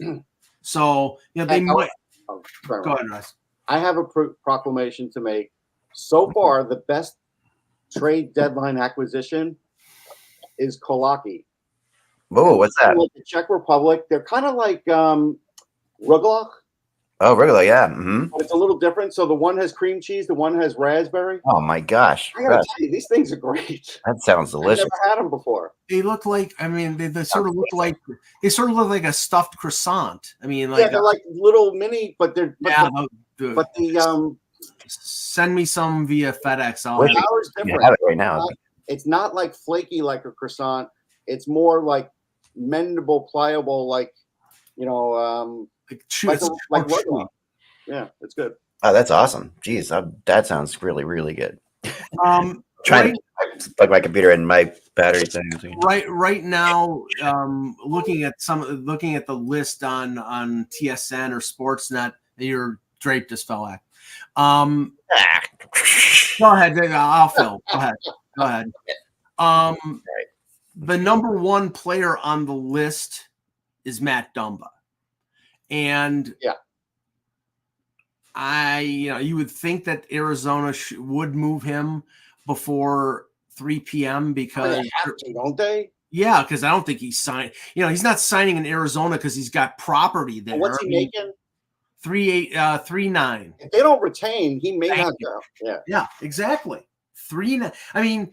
I'm sorry. Malpractice. It's malpractice. 2 years though, Mike. Is he this year and next year? No, he's a UFA after this year. He's a UFA. He signed there. That I thought the Flyers were going to go after. Honestly, I talked to some people about this, and I thought the Flyers almost went after him in the summer. Toronto. I think this would be an interesting move for the Flyers. I would do this if I was them, because this would add. He's an expiring contract, but if you're going to go to the playoffs, and now. You wonder yourself, in normal history here, the Flyers are going to probably play the Carolina Hurricanes if they get to the playoffs. Okay. The Hurricanes are just geared up with Gensel and others. We don't know if if Kuznetsov will play or not, but chances are he will. Yeah. So, Anthony just messaged us he's going to be joining us in a minute, and he says, "Sounds like the Flyers are trading Wade Allison." Yeah, you're not getting much. That's not a lot of ways though, because. Wade Allison had quite a bit of promise, A couple of years ago, he did. He got into Torch's doghouse. He's never been able to get out. But I remember watching him and thinking that there's a guy that's going to be part of this team's future, and I want it'd be interesting to see who he goes to. Sorry, what cost him was when he went down to the Phantoms. Yeah, for like a month, he did nothing. Yeah, and that didn't help his reputation in the. Yeah, but I remember when he was hurt, there was a lot of talk about when's he going to get back and and people really liked him. Like, I could see them. I could see them moving him. But here's the problem with Dumba. The problem with Dumba is the same thing you saw last night. The Flyers' young guys in Yinning and Adder they played together. They played against Florida's top line and did well. And everybody's looking for these other things, and it's like. I told you in a year, I think Yinning can do what Sealer did. But now you'll never know because Sealer got the contract. Now if you get Dumba, you're blocking one of these young guys from possibly playing right through to the playoffs now and doing the same job, except you're going to give up an asset for Dumba. So I'm against it. But do you want those guys? There does come a point at which you want the Flyers to make the playoffs. You want the Flyers to. I'm not against them making the playoffs, but they have to use some of these players in the playoffs, or you're not getting any. You can still use them in the playoffs, but I think that at the end of the day, they need some depth at defense if they make. But Risto will be back. Like, where's he going to go? Yeah, he'll be back for sure. And you make good points. I just think that I don't. That's how I think. That's all. I feel like I look for these guys like a guy. Look for leadership type guys, and Dumba's that. Like Dumba comes in and he brings in leadership. Like that's another guy I thought that Florida might go after, as Kevin was talking about. The Florida likes to pick up leadership guys. Dumba is that kind of player. He's I love Dumba. Completely beloved by his team. He's not the same as he used to. Whoa. Elliot Friedman's reporting that he says hearing traction on Jake Allen to New Jersey. Gee, how many times have we talked about that? Many times, haven't I? That's evergreen. I've said Jake Allen to New Jersey. That's Thomas Cabriolet. That's That's a great move. Yeah, it looks like it's done. Actually, I just heard that too. 1 second, hold on. Hey, do we have balloons that could come down? I'm into it, guys. I know that you guys think it's ridiculous, but I'm actually into it. I like Jake Allen. I'm not against it. I'm just saying, again, go back to the Stadium Series. We've got trade fireworks, folks. Go back to the Stadium Series where the Devils actually won the game, and they were supposed to get Markstrom the next day. The fact when they didn't get Markstrom, are you trying to tell me they couldn't have had Jake Allen all this time and gotten more wins and been? It's hard to disagree with that, but the reality is that they really got screwed by Calgary. Again, I'm going to say that they got. Right, but again, have a plan B. Yeah, no, I'm not disagreeing with that, Russ. But I'm just saying that they really thought, and I mean, Markstrom thought it was. I'm going to put Esmir on the show, and he's going to back up what I say as a fan. Yeah, I mean, sure. I mean, that's fine. I'm kidding. I don't have that power, but I'm just saying. I mean, listen. The reality is that the Jake Allen is going to help them. I mean, if nothing else, he will solidify that position for them to just get back on track. Like they need to. If I'm the Devils and I'm not, they're only 5 points out of a playoff spot with games at hand. They are not out of the playoff hunt at all. I mean, it's hard to. People keep saying they're out of the playoff hunt. If you look at the Flyers, Devils, and Islanders, and say one of those teams is going to make the playoffs, I'm not sure which one I would say it was going to be. No, I agree. I mean, I think the Devils have the hardest road now, and the Islanders have a fairly easy schedule. They still have to win. Everybody still has to win. But the Devils have the best team, I think, of those three teams. So it's to the end of the day. But again, their young defense I know might be the problem, and they haven't done anything about that. They got McDermott. Okay, so like Mike said, he'll fight Matt Rempe if they play again. But I mean, other than that, they needed another defenseman too. This wasn't all just about a goalie. They got a young defense there, and a million guys got traded in this offseason. A million. We even, the chat room reminded us about Fabian Zetterlund. Now, of course, he was in the Meyer deal, but Zetterlund's having a nice year for San Jose. The point is, they lost a lot of talent. They didn't replace a lot of it. Right. No, that's true. I was told something that was kind of funny, and I'm not sure whether I'm to relay this or not, and I'm not even positive it's true. But the person who told me it, is pretty connected and said he heard it from a person that the person who told me it, I believe, was telling me that he heard the truth when he said he heard it, whether or not it was true when he was told it or not. But it's interesting enough to discuss for a second that the Vegas Golden Knights, were very upset with not getting Gensel, and actually did inquire about Crosby. And as ridiculous as it is, I'm not putting it out there as a trade rumor or anything like that. If you're Sidney Crosby right now, we know that you're Penguin for life and all that stuff and da-da-da-da-da-da. But he's also such a frigging guy who hates to not compete. Crosby will not be okay with a rebuild. No. If you're stuck in that spot where you're okay, we're going to rebuild around Crosby, he's not going to be okay with it. Do we start considering this kind of thing? Does he have 2 years left, Mike? How many years left? Who? Crosby. 1 year, I believe. 1 year. I think he plays out his contract there, and he doesn't get traded. And if they don't get better, he's going to sign elsewhere. Right. So if he is going to sign elsewhere, and a chance it doesn't look like they're going to get better tomorrow. You know what I mean? It doesn't seem like we don't know. We don't know what's going to happen at the draft. I agree, it's most likely not going to happen that they're going to be a contender. I get it. If you're going to get value for Crosby, it's now, right? This is the most value we're going to get for him. But he can easily say, I don't want to go anywhere. He can definitely say that. But would he say that? That's the question is we all assume he wouldn't say that. But he's such a competitive guy. Would he say that? If you offered him to Colorado, that was the big rumor yesterday too, that Colorado would make some kind of play for him. It seems that the conventional wisdom is he doesn't want to go anywhere. I know it's at least not yet. Like X said, maybe I know not right now he doesn't because they've been good, but that changes pretty quickly when they start to stink. Well, I will say this: when Nathan McKinnon potentially walks into Cole Harbor again with another cup, and he starts parading it around, and Crosby's watching from his house, he might get annoyed. A conditional 3rd round pick goes to Montreal for Jake Allen. Okay, so how about they could have done that 4 months ago, and they they'd could be have in done it better weeks shape. ago for sure. Yeah, that's a very good point, and I don't disagree. I think that they definitely thought that they were going to get Markstrom. And they're not completely out of it, but the point is, there's very little. There's not that much room for losing now. That's the problem. Right.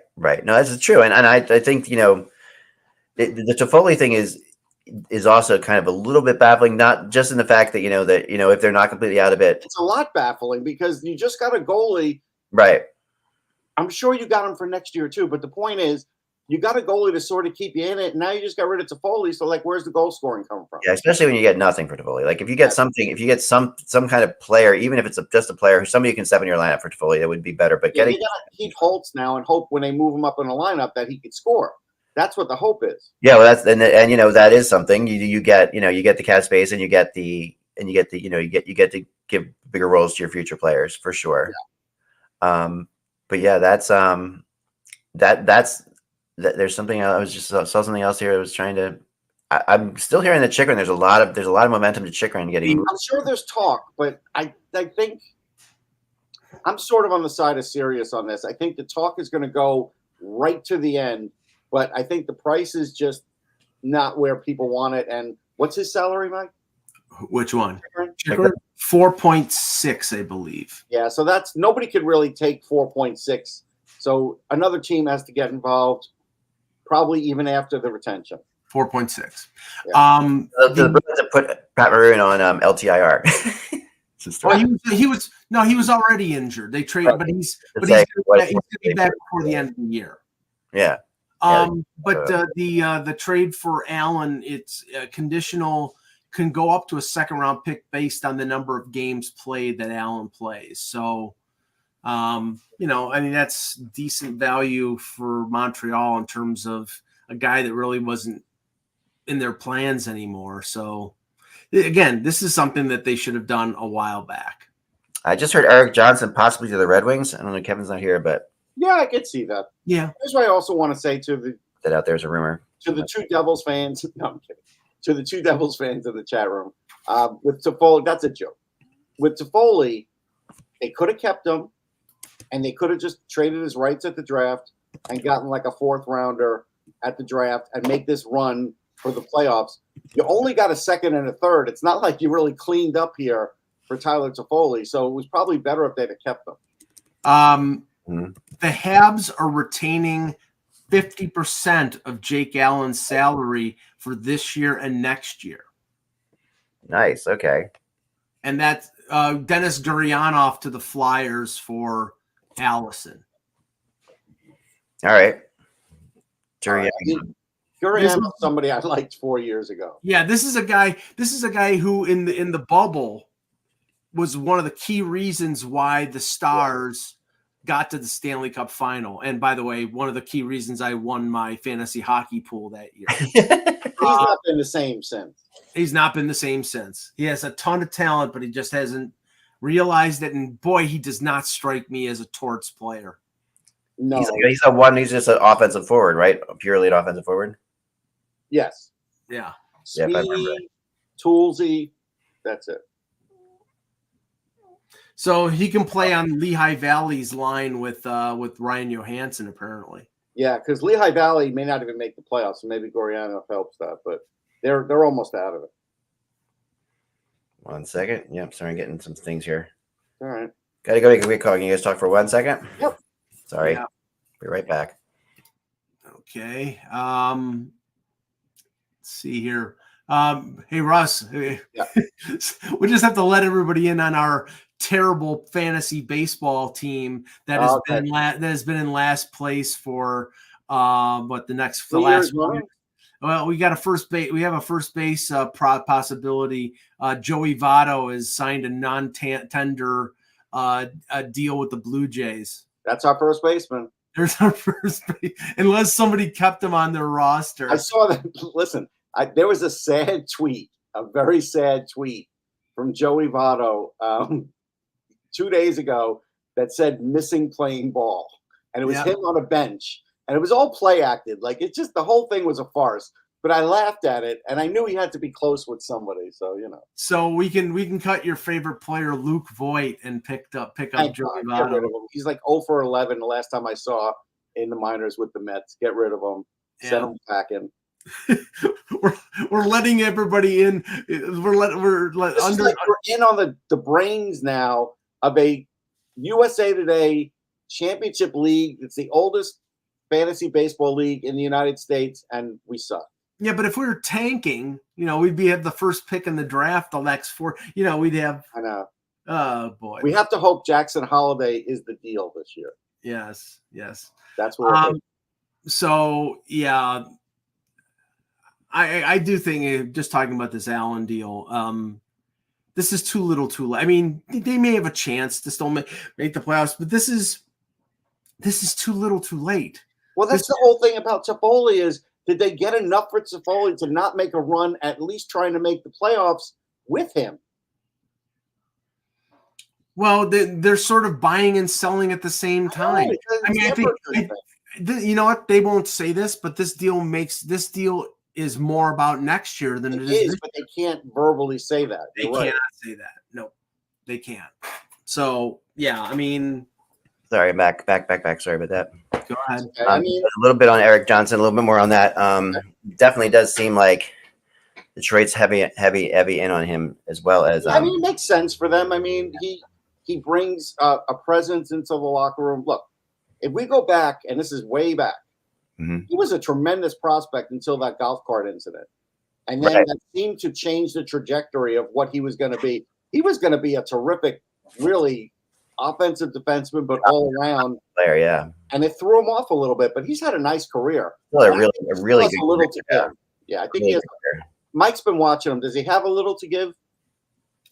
Who are we talking about? Erik Johansson. Mike, can you pay attention? This is like the fourth time. Excuse me. Every time I ask you a question, you say who, what, or where. I'm scanning for other information here. Erik Johansson. So kiss my butt.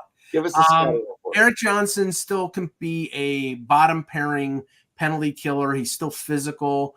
He's never, he hasn't been mobile in the last few years. I think he's, for a team that's going to make the playoffs, he's a good depth add. The one thing that's confusing about Detroit is they have I'll just say this. If this is Erik Johansson for Justin Hall, run far away. It would be funny. It would be so funny if that's it. No, but no, actually, that for teams that face the Buffalo Sabres, that would be great news. Right, because they'll drop more in the standings. Because then they can walk around Justin Hall for the next 2 years. Where are the Sabres slated to pick in the draft? If you I think they're like 6th right now. I mean, 6th, they could get a pretty good player. I will tell you, I want to point out one thing. Okay, yeah. 2 things I'm getting tired of hearing. Oh, this is a weak draft. Okay. I hear that so many times, and I went and pointed out a couple of weeks ago that in 2017, there was an outlet that said, this is a terrible draft. Go back and look at 2017. Turned out pretty good. Yeah. For a lot of teams. And they're like, well, 2025 is so much better. I got to tell you something. I'm a draft guy, and I know some guys in the 2025 draft. I have not been able to analyze it to the degree where I could say, it's better than this. Yeah, right. Those guys are still young. They're still kids. I mean, those are still kids. It's like the Sabres are currently slotted 8th, 63 points. They're 8th. They can get a really good player, and it'll be interesting to see whether they go defense or offense on that, because they could go either way. I think they would go defense, Russ, because like I said, they have a couple defensemen they drafted in the last couple of years that are probably a few years away, like Sturback, who played for Slovakia, and Gavin McCarthy. And everybody they get in this draft, they're 3 years away at least. Right, but I mean, right now their pipeline at forward is really deep. I don't know if somebody in the chat saying Erik Johansson is a flyer. I don't know if that's just BS or. The Flyers are trying to get another defenseman. That could be. It could be Erik Johansson. They got an upgrade to Mark Stahl. Like, how old do they want to get on this team? Like, again, I don't understand Yep. Elliot. All right, Eric Johnson to Philadelphia. Okay. there you go. Well, so much for that. I Got to call somebody back. 1 second. Hold on. Time out. Yeah, I just, okay, you're going for it and you're rebuilding, and great. Good luck. That's all I could say. To the Flyers. Well, I'll say this. Well, I'll be curious to see what they get. I'll bet you anything it's probably a 5th or 6th round pick. Yep. Yeah, I think it's going to be a 5th. Especially if Philadelphia is eating all the salary. Yeah, I just, again, hold on, my banana's ringing. Yeah, don't make that trade. Banana. See, I told him not to make that trade, but I don't know if it went through. The call went through or not. Yeah, we're good. I made the trade, Russ. It's gone. Oh, you made it. Your phone worked. It's crazy. Eric Johnson to the Flyers gives him. It gives a listen. I know you guys. I heard what you were saying, Russ, in the background. Selling, buying, whatever. This Flyers fan base thinks they're making the playoffs now. All right, in the mindset of the Flyers. So when you're running a fan base that now thinks they're making the playoffs, and you just trade away one of your better defensemen, you kind of owe it to them to do something like this. Like this is, in my opinion, this is the kind of thing that it doesn't hurt you, but it does show that you're still willing to try to do something. I mean, last night they beat the best team in the NHL, right? They could face this. How did they beat them? They beat them twice in the last. No. How did they beat them? They beat them with the 2 young guys playing the third pairing. Right. No, for sure. Not 2 38-year-old guys. For sure. No question about it. But the fact is, the Panthers could match up against the Flyers very easily in this thing.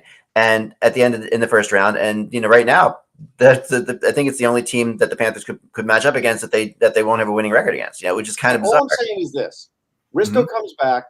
You got Stahl. You got Johnson. Zamula may not play much anymore. Adder and Jennings don't have much of a chance of playing. Who's actually developing here, Ek? Please fill me in. Other than Tyson Forster. No, I listen. I agree with you. I'm not disagreeing with you. And the time for developing might not be the rest of this season in the playoffs. Like this, like to me, in their mind, at this point, something's happening that they didn't expect to happen, and so they're gonna try to see over the next couple of months get. The whole argument is always this: the players like Forrester, Frost, these young guys who are in there right now, there is value to getting them into the playoffs, to putting them into the playoffs, and to get the experience they will get through a playoff series is invaluable. I'm doing my best to translate from French because it's Renaud Lavoie, Choix de Quatrième Ronde. That's 4th round pick. 5th round pick, yeah. 4th round pick in 2024. Right. So yeah, that's now. I'll be curious for 4th round pick. Maybe that means they actually retain salary, or does that mean no salary? no salary retention. For what? Yeah, Eric Johnson. No salary. No, that is the part for have cap space. It doesn't. They don't have. No. It's the complete unwillingness of the Buffalo Sabres to retain salary in every aspect. But it may have gotten the Flyers Eric Johnson over Detroit, who probably would have wanted salary retained. Because Detroit was talking to him right to the end. So it's very possible that and obviously the Flyers have already bought. They were part of the Hannafin deal to beat some salary, which is a totally weird spot for them to be in, but they were, so they have salary. And this is why we all have questions. And Danny Briere could tell us what he wants to tell us, Ek. And yes, he's got some draft picks, but we all have to admit this isn't really a normal rebuild. No, it's not. Well, no, it's not because they're playing so well, and that the issue is that happened. They did trade Walker, which is one of their better defensemen. So there is a definite aspect to the rebuild. That's not something they would normally have done if they were in the playoffs. But Walker also wasn't signed, and he was asking for a lot of money. Sure. But even then, the Flyers. I can't remember the last time the Flyers were sellers when they were in the playoffs. That I don't think that's ever happened before. Right. But what if they don't make the playoffs, Zach? Then tell me. Well, if they don't make the playoffs, even when they're close to the playoffs, they haven't really been sellers. Like they've only been sellers when they've been really, really out of it. That's their history, right? So they're not. So I mean, the last time they were real sellers, when they sold Forsberg off, they were like the worst team in the league. Yeah. Okay. Let me ask this question. And what the Flyers are 5.6 points up in the They're race. 4 points up on the Islanders, right? 4 points on the island. 4 or 6. They have 74. They have 74, and the Islanders have 70. Right. Detroit and Tampa are at 72. Okay. Devils are 69. Devils, Washington 67. Devils 66. Devils are 66, right? 66. Okay, right. so they're 4 points out of falling out of a playoff spot. Okay, if they miss the playoffs after adding, which they've added and they've subtracted, is anybody in trouble? No. Because this addition of Eric Johansson doesn't mean anything. Like, no, they're just going to say that's gravy, and I get that. All I'm saying is, I'm looking at future development, and guys could be playing bigger roles. And last night, the young players helped them win a big game. Yeah, and the young players are going to get sent packing again. Maybe, but also you're you're also bringing Eric Johansson to be a mentor to those guys too. That he's also he's also a really solid 15 defensemen. They can't all be there. No, right. I agree with that. I mean, unless they give away Risto now, but to give him away, then they're going to have to retain and give away another draft pick. Yeah. Like, I just, again, fine. This is a mad concoction that I'm just saying I have questions about. All right. I was just texted maybe the Islanders and Dumba. Sorry about that. Well, I'm pretty sure. You're saying I didn't mean to interrupt you, but the questions are legitimate. The what? Your questions are legit. I don't really have answers for them. I think there's several different ways to look at it. No, I agree there is, right? I don't know the definitive answer, but I'm just saying, and I know I'm not giving the popular one. Well, mine. That's all. Yeah. Here is your reason why the Dumba, the Islanders might make sense. They put Mayfield on long-term IR. So that's $3.5 million. So they could probably take most or all of Dumba's $3.9 million salary. And right now they're playing Mike Riley and Sebastian Aho and Samuel Bolduc. That's what I'm saying. There's a room to upgrade there. Right. So that would be an upgrade because I think Dumba is still a top 4 guy. And I've never been a big Romanov fan. Right. He just really hasn't jumped out and done anything after they. I think he took a different career arc as an Islander. Yes. I think that's what it is. I mean, his first 2 years in Montreal, they thought he was going to be something special. Right. And he just has. But when you go to the Islanders, you got to play a certain role. Yeah, you do. And the Islanders, the other thing about the Islanders is the speed issue, and Dumba doesn't have any, is not going to help you there, like the Islanders are not a fast team. And that, at the end of the day, I think kills them more than almost anything. I think their speed is their biggest problem. Yeah, I think that's what I'm saying. That's why they really need to get rid of someone like Clutterbuck. Yeah. And get somebody else that could be fast there. So it could also give them another line that has potential scoring. Like that, again, the same way that Torts has his favorite 4th line in Philly, the Islanders have had this for too many years. Darren Drager reporting that Andrew Peeke has been traded from Columbus to Boston. Peeke to Boston, yep. Yeah, I mean, that's a good depth defenseman for them. Peeke can play a little bit. I mean, his career took a dip, too, in Columbus. Yeah, Boston's depth on defense. I mean, Lindholm has been out for a while. Right. So this is a depth move. They're playing, who's it, Tyler Wotherspoon, and they're just good for them. Right. That's not a bad depth add. No, right. He might be able to play better with a better defenseman outside of Columbus. He's I think he's a righty too, isn't he, Russ? I think so. Pretty sure. Yep. So I'm surprised Columbus isn't doing more. Like I heard they were trying to move Provorov. I think teams could use him. I also think that might be a summer move. Maybe. I also think here's the funny thing about Provorov, and this is why you get attacked online. I think what fans think he is or doesn't do for a team has been way overblown. Yeah. What happened in Philly? Yeah, I think so too. Still a really good player, and he's not like a locker room cancer. He's not. Right. Now, does he have some issues? Yes. But nothing big. Nothing where a team would say, no. I mean, some teams, of course, would because of the salary. Russ, one for one. Andrew Peak for Jakob Chychrun. Bring back the 2015 draft, folks. Yeah. Okay. 2015 draft. This is. I swore I would never talk about it again, but it's Mike, so let's go. Yep. Okay. So 2015 draft, and this has implications to today because this was all about the Boston Bruins trying to move up into the first round to get Noah Hannafin. Yes. So they made trades to get 3 first-round picks. What was it, 14, 15, 16? It was middle of the first round. And they were going to try to trade up to number 5 to get Hannafin. And they could not do it, and Hannafin went to Carolina. And with those 3 first-round picks, they took Jakob Chychrun, Jake DeBrusk, and Zach Senyshyn. Now, DeBrusk has been a decent pick, even though, he's been in trade rumors for the Bruins forever. Zaboral, I mean, this is when I was hanging out with Russ at the draft. This was in Sunrise, Florida. And, all the people that we know, the draft nicks, and they're like, this was a terrible first-round pick. Go ahead, Egg, fix it. Well, I'll fill. I swear. Okay. Show, guys. Sorry. But the worst of the 3 of them was Senyshyn. Senyshyn was a guy who was playing. Although I was really against Zaboral too. Oh, I know you were.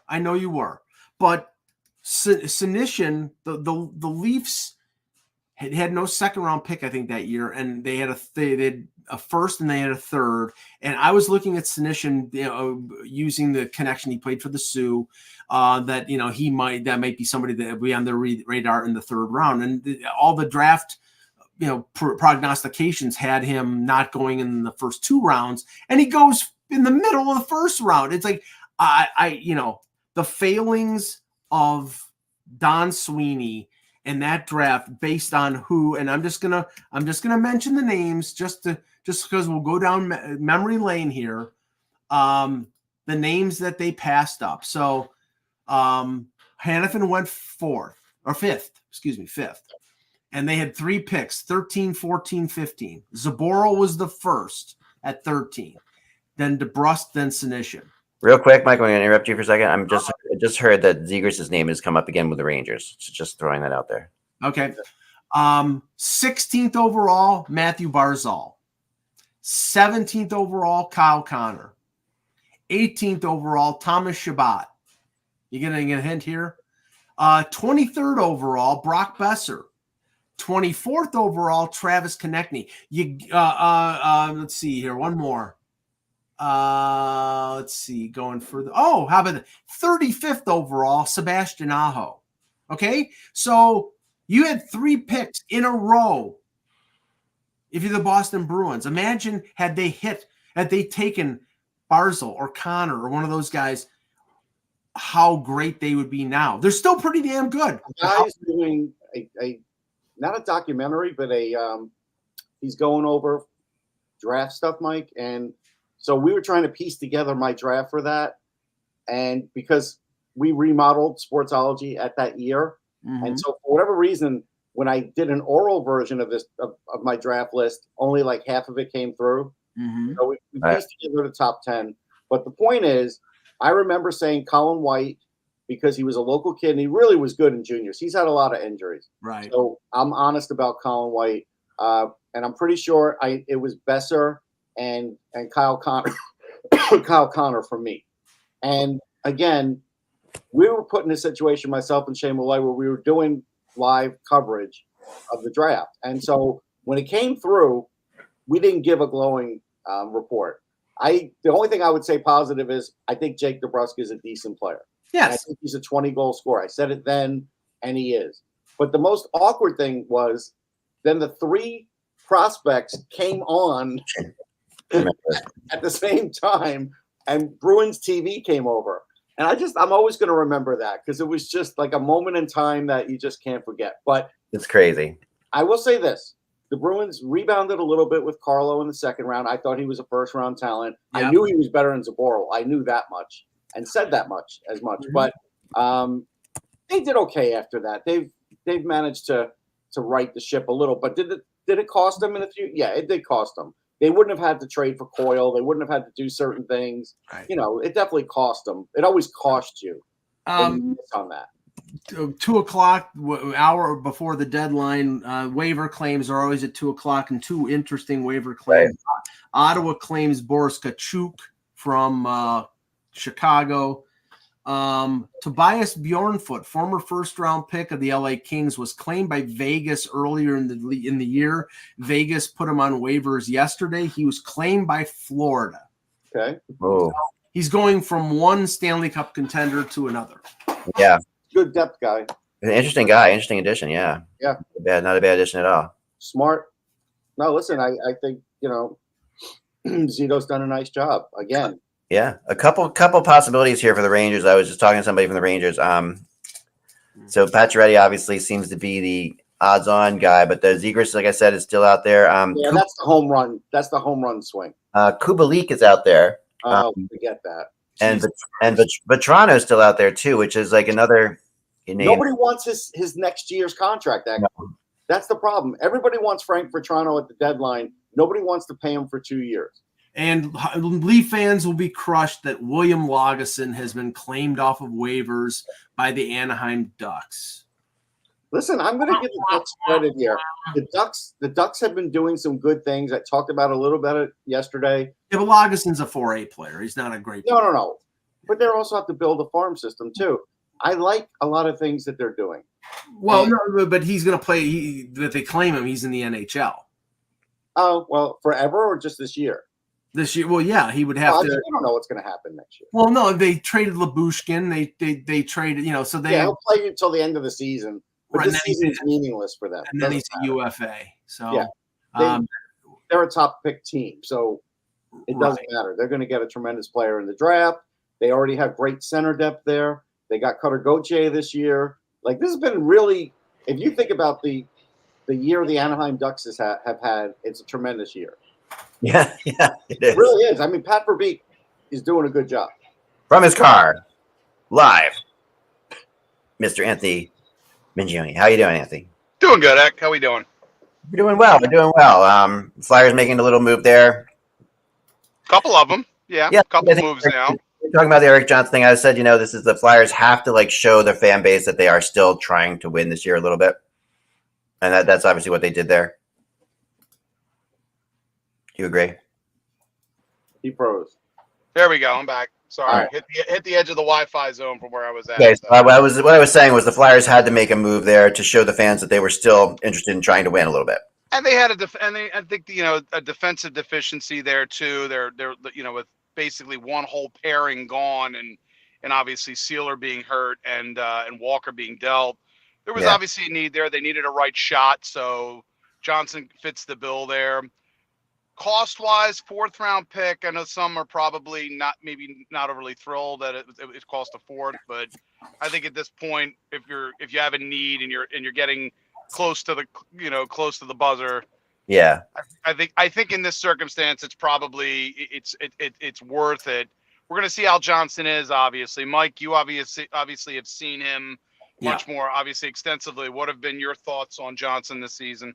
He's slowed down, but he's still physical. He's a leader. He's a big, right-handed. I mean, he's offensively, he's almost a zero. I mean, but he's positionally very sound, physical, big. So, he'll give you, I'd say 13, 14 quality minutes playing on the right side, bottom pairing. So, I'd say he's a right-handed version of Mark Stahl, but probably a little bit more left in the tank than Stahl is. Yeah, that would be my impression in terms of Johnson. It's along those lines. And again, there was need for a right shot, especially without Drysdale being out, Ristolainen not available. Yeah. All these things kind of played into it, I think, for Philly. So again, at a 2024 fourth-round pick, again, it's kind of on the edge of probably what I would have liked in that circumstance for Philadelphia to give up. But again, if you're trying to make the postseason, in this circumstance, it's, I think it's not the worst trade in the world they could have made. True.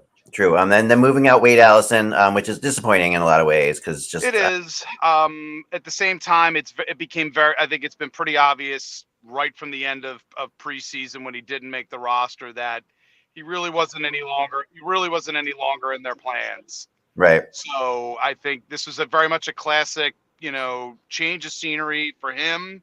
Gurianov, it's going to be very interesting to see what's going to happen, how the Flyers might look at him. They're probably enticed by his size. He's had obviously flashes of skill at the NHL level, but again, he has bounced a little bit between Dallas and Nashville. Yep. And he's going to be a UFA obviously this offseason. So the Flyers get a look-see there and see whether or not there's anything they could potentially get. But in many ways, I don't see this really any different than in many ways when the Flyers acquired Brendan Lemieux last year. They were kind of, he's a guy. He's a body that's there, and that, maybe they get something out of him. Maybe he flashes a little bit of that offensive game that he had sometimes in Dallas, but I don't know if there's any great expectations you're going to have with regards to Denis Gurianov. No, I could see Wade Allison actually making a little bit of an impact in Nashville at some point. I really good. I think that I think he'll play the Nashville way. It's just, we got to just see. He's got to have his head on straight. He's got to, maybe the change of scenery will do something, but time's ticking for him. No, it is for sure. Any word on maybe Ryan Johnson being moved again? Ryan Johansson, nothing at the moment. Things I think, even at 50%, it's tough. And even I almost have to wonder whether or not if Philly would have to look at adding something as a sweetener in order to get him, in order to move him off, even if they're willing to, eat another 50% and make him into a $2 million player. That's the one thing you kind of worry about with Johansson is, when you're kind of included as a salary throw-in, and you're already absorbing it. And you pretty much let everybody know, as Danny did, that he's not in their plans, and he's rather cryptic as to why he's saying he's not in their plans. Yeah. Kevin I Allen don't know if you're a buyer and you look at that and I go, do I really want to absorb $2 million today? No. I mean, Kevin Allen didn't think teams were lining up for him. He didn't think he's going to move. I don't think so either. It's an interesting spin on things because, at some point, do you have to give him a shot? It's up to him. He's got to decide if he's showing first. Yeah, I mean, for him, if I'm him, I would be like, okay, unless you don't want to play in the NHL anymore, you got to say, I'm going to do whatever it takes right now. You got to dig some kind of move like that. I mean, you're making a lot of money. Maybe you just made enough money you don't want to play in the NHL anymore. But right, it's possible. I think that it's kind of one of those ironic things that we've seen in hockey before, where you can see actually him making some kind of a difference. At some point, I really have a weird feeling that he's going to be a factor in the Flyers. I don't know why. Just a strange feeling. Who's that?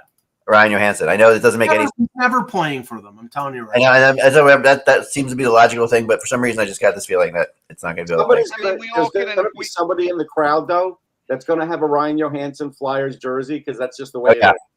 Yeah, that I want to say. That I will have that person. I think you have to look at it. I mean, you could infer a lot, obviously, his last year with obviously John Tortorella in Columbus was, not fantastic, obviously not great between the two of them. And I do think it's kind of like a mini Kevin Hayes situation where they just didn't see eye. I don't think they see eye to eye hockey wise. And it was just, it was the cost of business for Philly in order to get that first round pick. For sure. That was the main point. The guy who buys the Ryan Johansson Flyers jersey is probably the same effing loser that bought the Arizona Coyotes Matthews jersey that I saw in Toronto a couple weeks ago. Have some fun, Mike. You're taking that way. I always feel like you take that stuff way too seriously. No, it's not your money. It's not your money. What are you talking about, Anthony? Mike's taking it too seriously. No, that's crazy. I'm not taking it seriously at all. No, Peter. Welcome. Oh, well. So Peter, let me ask you, because Tyler Toffoli, is that the addition that you wanted or expected? I think it's interesting. There's a lot of talk about people wishing for like a Buchnevich, Yep. That was one that was coming up a lot. This kind of came out of nowhere. I think it a little bit of a surprise. I think it reiterates what the team has sort of said, and that they're comfortable with what they have on D, even though it may not be perfect, but they're going to run with it. And they're trying to figure out what happens with these bottom two lines, right? Not bottom two lines, these middle two lines, the second and third line. Right. They can get the top one moving, but they're having problems driving goals in the other, not in the others. And that's where I think this came in. Toffoli just simply scores goals. That's what he does, right? So it's interesting. It's a good pickup for them with Montreal second. And it'll be interesting to see how this shapes out. Well, that was the thing when I saw them last week, Peter, and they were forced to load that top line with Ehlers and Scheifele. And that was what sort of spurred the comeback against the Sabres. I was thinking to myself, I mean, they can't do that in the playoffs because you shut down that one line. You're not going to score. So you got to sort of spread it out a little bit. Right. And I thought that they needed an additional forward, but Toffoli, I mean, that's surprising because he has been so good for New Jersey this year. Yeah. They were bidding hard. LA went hard for him too. Like the Kings went hard after him to bring him back, which tells you a lot. Like obviously the Kings know what he's all about. They know the kind of player he can be in the playoffs. We know that. So it's really, I think it's a pickup. They said Vancouver was also in the mix for Vancouver was in too. I mean, and they were. And I also really I heard a lot today on Chychrun again to Winnipeg. There, Pete. I heard that too, and I had heard that was, but I've just driven in from God's country here, so I'm a little. Yeah. I was listening to Sirius XM on it. I haven't heard much about Chychrun right now. Definitely, he was a wish list one for more than a few people in Winnipeg.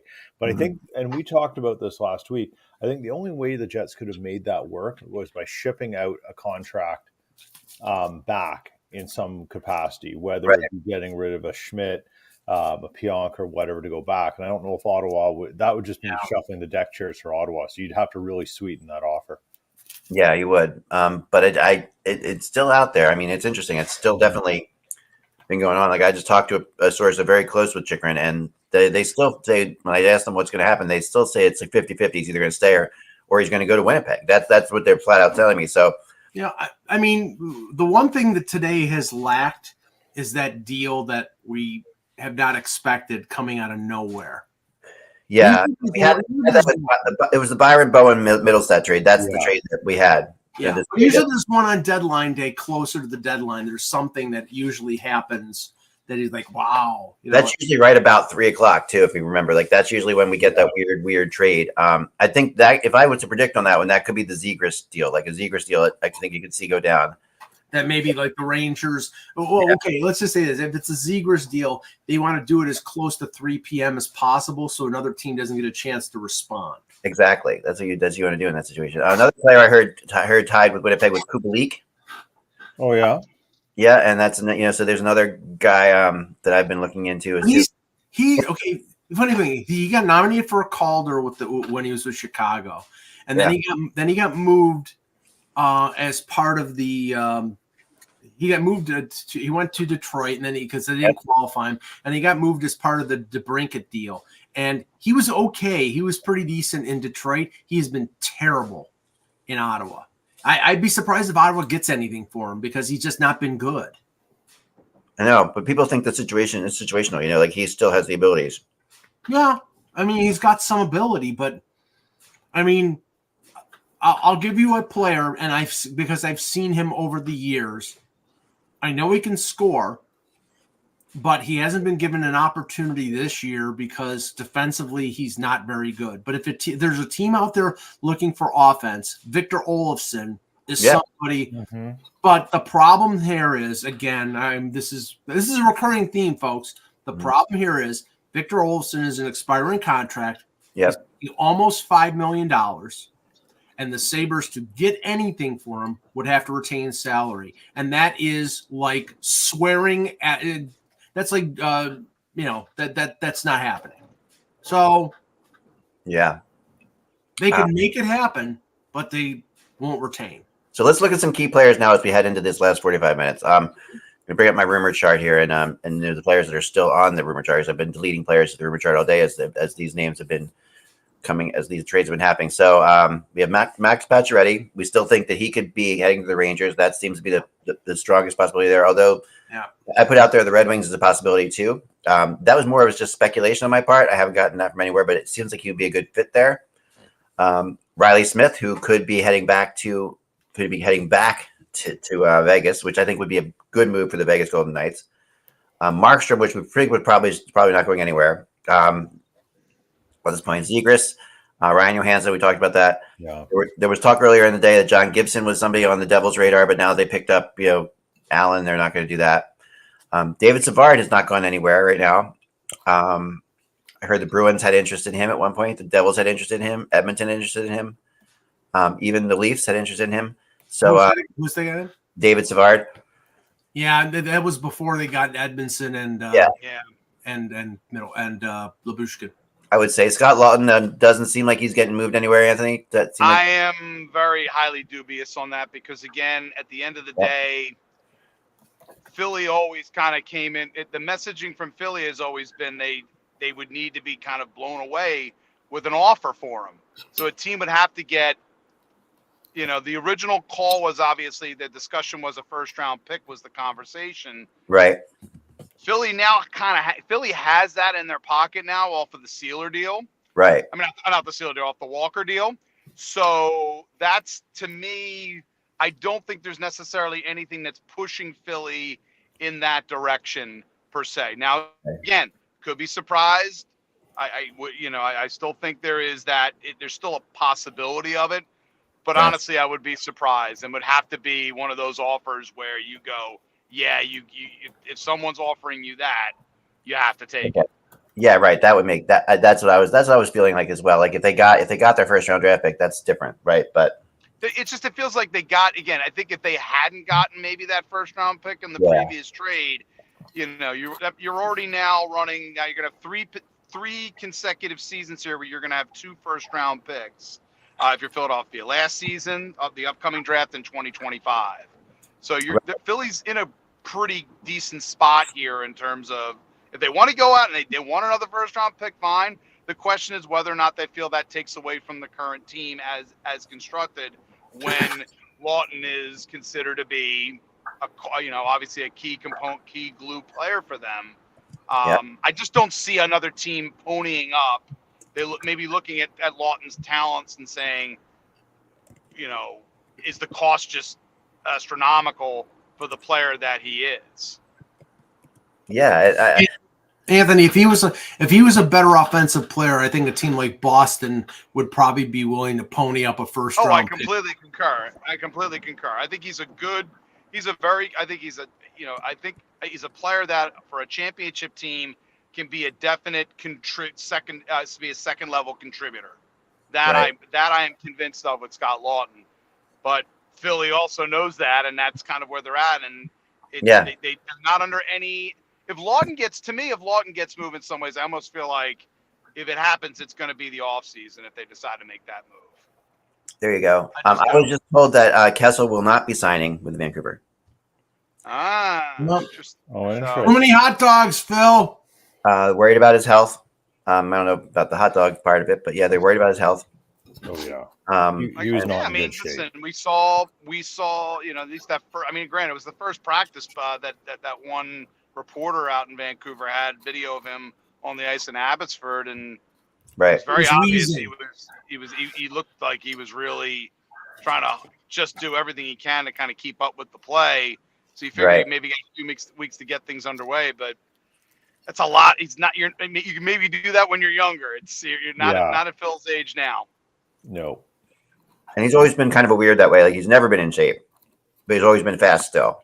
So he's the kind of guy that goes. And you got, he's got a great, listen, at the end of the day, Phil's got a great resume, but you have to look at what can he offer you now. And if you're Vancouver, It's tough. He had there was the opportunity. They gave him the opportunity, but obviously, you have to look at it and say, who is he? If you sign him, who is he taking a roster spot away from? That in what role? Right. That's always part of the consideration. Yeah, on a team that's one of the best teams in the league. So it's like I think he was a home run throw. Like one of these. Okay, let's give it a shot. See what happens. We know his resume, like you said. Rutherford had connection with him going back to Pittsburgh. Yeah, I mean, it was just. I mean, you could tell from the fact that last year a guy who's won 2 Stanley Cups didn't even get in the lineup for New Jersey for Vegas in the playoffs, that it was pretty much over with. So I mean, I give them credit for giving a chance, but yeah, he can sign his spokesperson contract with Oscar Mayer now. So Kevin Weeks is saying, and they're saying in the chat room as well, that Allmark nixed the deal today. That's his power. I'm wondering if that was New Jersey in that circumstance. That's what I'm thinking it was. I'm thinking New Jersey probably put in for him. They said, he said no, and that's when I think Jersey then pivoted to Allen. Because I was told flat out that I was told earlier today that New Jersey was out on him. So I'm thinking that's probably what happened at that point. It's a strange thing with Jersey though, because again. Yeah. They seemingly are in stuff, but again, so is Philadelphia too. I mean, you look at them and you say you're dealing off a Sean Walker who was a pretty important component to your blue line, right? But it's been that way this year in the Metro. I mean, the only 2 teams that you could probably look at as serious buyers as contenders right now are the 2 teams at the top 2 spots of the division in the Rangers. The only difference, One second. Well, Allmark had a 16-team no trade, so half the league he could deny a trade to. Right. So the only difference with New Jersey and Philly is the Devils were expected not only to make the playoffs, but have a good run in the playoffs. And so they really if they knew they were getting Jake Allen, they should have held on to Toffoli, because it's not like they got a landslide for Toffoli. No, I agree. I agree with you on that. I do. That's the difference. Yeah. Yeah, I concur with you on that. And again, you get a look at Allen too before you go to the offseason. At least you have sort of like, okay, how do we look with Jake Allen in that? And the cost obviously will be probably less than if you do decide to pivot towards Markstrom again this offseason. Right. I mean, I have heard Allmark, with LA still connected. So I don't know whether or not he's on the list. Yeah, if LA's on his list or not. The Kings definitely want a goalie. They have not done it yet. They haven't gotten one yet. The only one out there really that besides him, I'd say would be Merzlikins, who is something that we haven't really talked about at all today. But how much again, when you're talking about Merzlikins, how much of a, again, depending on how you view Elvis, Right. He's been good this year. He's been. Yeah, but the term is a killer. $5.4 million for another 3 years. Yeah. I mean, that number you want a little bit more of a surer thing, I think. For sure, yeah. Nedeljkovic makes a lot of sense with Colorado because they really need an experienced backup behind Georgiev. Yeah, just to rest Georgiev down the stretch, yeah. Right. I mean, they've been using, Ahanen, and he's, he got a shutout last week. But, I mean, going into the playoffs, if Georgiev gets hurt, you need somebody who can win you a game or two. And I don't know. Yeah. Yeah. Right. The interesting thing about this. Speaking of goaltenders, Go ahead, Anthony. Go ahead, Speaking Anthony. of goaltenders, have they announced yet that about the waivers? Has Ranta cleared yet? No. Yes, he cleared. Cleared. Yeah, because the only claims were Lagesson, Kachuk, and Bjornfoot. Got it. So, yeah, the goalie market has not sort of come to fruition other than, the Allen deal to New Jersey, which we've talked about for 6 months. But yeah, I gotta tell you though, Rob Blake's going to be in trouble if the Kings peter out here. If they don't do well in the playoffs or struggle and lose in the first round. If you're casting your lot on Cam Talbot, you're insane. You're in trouble. Yeah, I mean, no. Go ahead. Well, did the Kings expect to be where they were this year? Right Yes. now? Yes. Yes. Yeah, they did. I think they expected to be ahead of where they are, actually. I mean, I thought they were a playoff team for sure. Then you've got faith in Talbot, and that's part of the thing. We may not like it, but No, I mean, goalies just don't grow on trees, right? I don't even think, Pete, I don't even think they have faith in Talbot.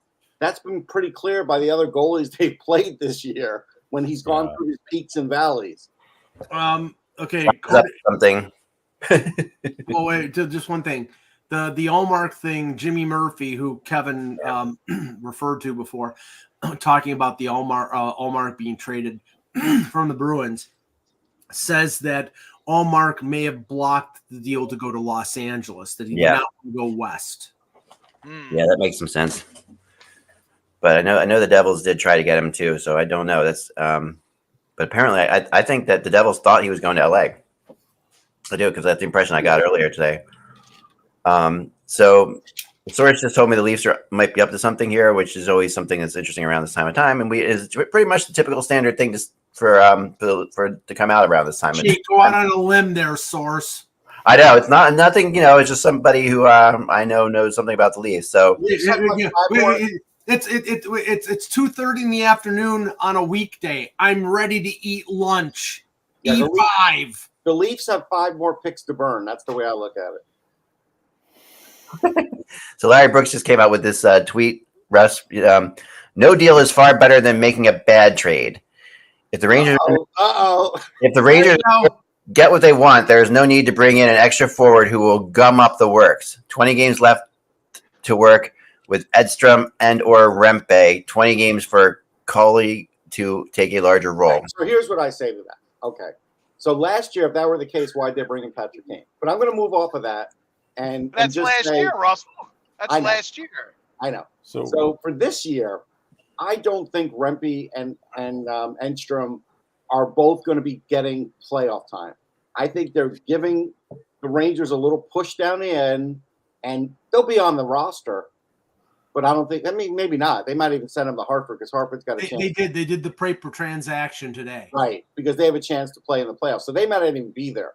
Maybe Rempe hangs around, but he's not going to get much playing time. So forget that. Cully, I think, will play, and Brodzinski could still fill in a spot. But if you're telling me you can't pull up a deal for Max Pacioretty at least fill a top 6 need, Chris Drury's going to get killed. Russ wants to be right. I don't. No. I'm saying any right wing. No. We went through it earlier, and like the list kept getting dwindled on the right wing. I'm aware of that, Russ. Yes. I know. But if I'm not bugging you, then what's the point? Yeah, that's true. That's true. But I mean, it's a complete failure if they don't get the right winger that they need. Like it's a big failure. Trade for Tarasenko. So Riley Smith is another one that looks like could be popping around. Riley Smith's name was linked to Toronto as well. I can't see that. They can't. I don't know how they fit that. Yeah, I don't know how they fit that either. Middleton online the other day. He still looks good. Who? Rick Middleton? Rick Middleton. What would you think about Dumba in Toronto, Mike? Nifty. I don't think it's going to happen because they have already loaded on defense. So, Dumba would play in their top 4, which is why I don't think they'll make the trade. Because they seem to be allergic to having players who could play in their top 4. They had all the 5s and 6s in the world, but not top 4 guys. Yeah, that's true. That's true. I'm just reporting what I'm saying. It doesn't make sense to me either. Dumba has like other possibilities too. I know that I was told about 2 months ago. Dumba and Toronto made a lot of sense deadline-wise because they were interested in him going back to the summer. And then I heard about 2 weeks ago that after they got Lyubushkin, that was the right-hand guy that they had settled on, and that Dumba was no longer a fit. So yeah, that makes sense. I don't think they wanted to pay the price because I bet you anything Arizona wanted the first-round pick. Yeah, that's what I assumed when they got Dumba. By the way, has anybody ruled out Jaromir Jagr for the Rangers? I know he's still playing. Brad Richards is somewhere, isn't he? No, but Yager's still playing at least. Yager's still playing. I know. Richards is hanging out in the Hamptons. Don Brashear's still playing too, right? So hey. I mean, we're going to put quotation marks there, obviously, but Yeah. Richards is hanging out in the Hamptons. Is that where he is? Matt Molson's still available, isn't he, Russ? Matt Molson, he probably owns like an ECHL team at this point and still playing. So Based on what contracts he got. So as we come into the last like 20 minutes here, the back on my trade the trade rumor chart again real quick to some of the players where I left off at Savard, Linus, Elmark, Lincolns we talked about, Vetrano. I talked about Alex Kerfoot and the Islanders. The Islanders haven't done anything yet.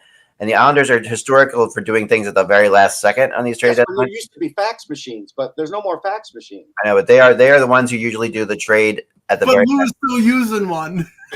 Lou absolutely still uses one. You know it. He refuses to do email. Only will do fax.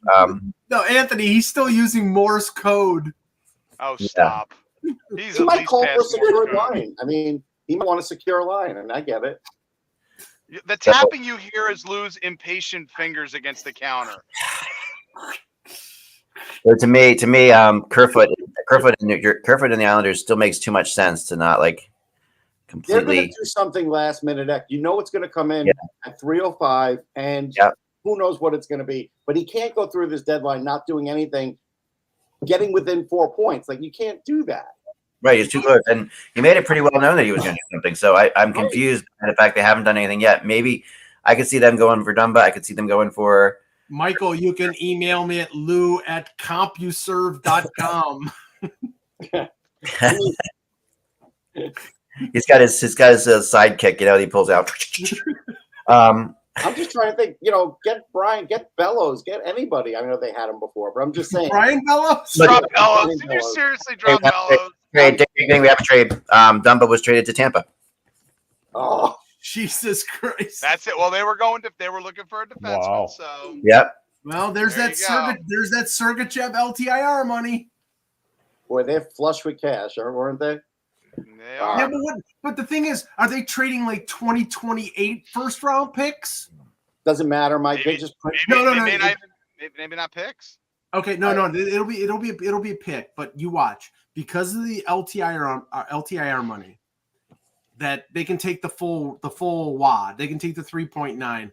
I will bet you anything based on the Zucker deal. I'll bet you anything. Tampa traded a 5th round pick for Dumba. Yeah, 5th or 6th. Yep. Which then, if you're Philly in this circumstance and you traded a 2024 4th for Eric Johnson, right? Yeah, but then again, it's managing. But they would have had to accept a whole cap hit. A whole cap hit plus a continuation. Yeah, it's right. I'll make it sound even worse from a different perspective.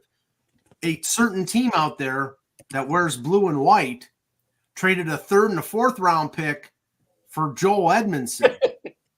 Yeah. And if all of a sudden Matt Dumba goes to Tampa for a 5th round pick. Yes, we're going to hear it. You know what I think the most amazing thing about this deadline is? Pete has nothing to complain about Chevy. Nothing at all. Nothing. I got to say, the guy was active. He spent capital wisely. And, This is what I would call placid. Pete in balmy Winnipeg. It is balmy. We got a huge dump of snow the other day. So I've been out on the temperature trails. In America? It's like -6 Celsius right now, but it's like sunny and gorgeous. In America. So -6 Celsius, that's like 135 below zero. Is that what it is? Like it's -6 Celsius. It's 28 Kelvin. It's Kelvin. 27 or something. 27, and it's gorgeous. Oh my god! I had to break out the Kelvin there, Anthony. It's ice fishing weather. Yeah.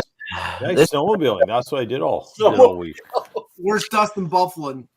So the Flyers don't get Dumba, but they will see Dumba. Tomorrow night? They'll see Dumba and Duclair. Well, we'll see about Duclair. We don't know. Yeah, Duclair, they said is going to play tomorrow. I thought I heard a report he's going to play tomorrow night. Wasn't that a Disney movie, Dumba? Oh, Dumbo. Sorry. Well, tomorrow night's a big game for the Lightning and the Flyers. That is one of the games that if Tampa's going to take a run, and Tampa looks terrible right now, and they looked terrible last night. And Mike said that yesterday that Tampa would beat Toronto in a playoff series, which is just. Hey, look, the Flyers could put Mark Stahl and Eric Johnson together, like instead of the third pairing they had yesterday that played really well. I mean, the Flyers historically play terrible in Tampa, very bad in Tampa. So it'll be interesting to see what happens tomorrow. Although, they historically don't play Tampa well at all anyway. They beat Tampa recently at home, so. They did. Who knows? Flyers got a weird season with regards to going into like top-end teams' barns and beating them. It is. It's been a year for them in that regard. Do you think that they have benefited a great deal? And I'd love to do this, to do the research on this, from the fact that people don't think they're that good and they've played against a lot of backup goalies.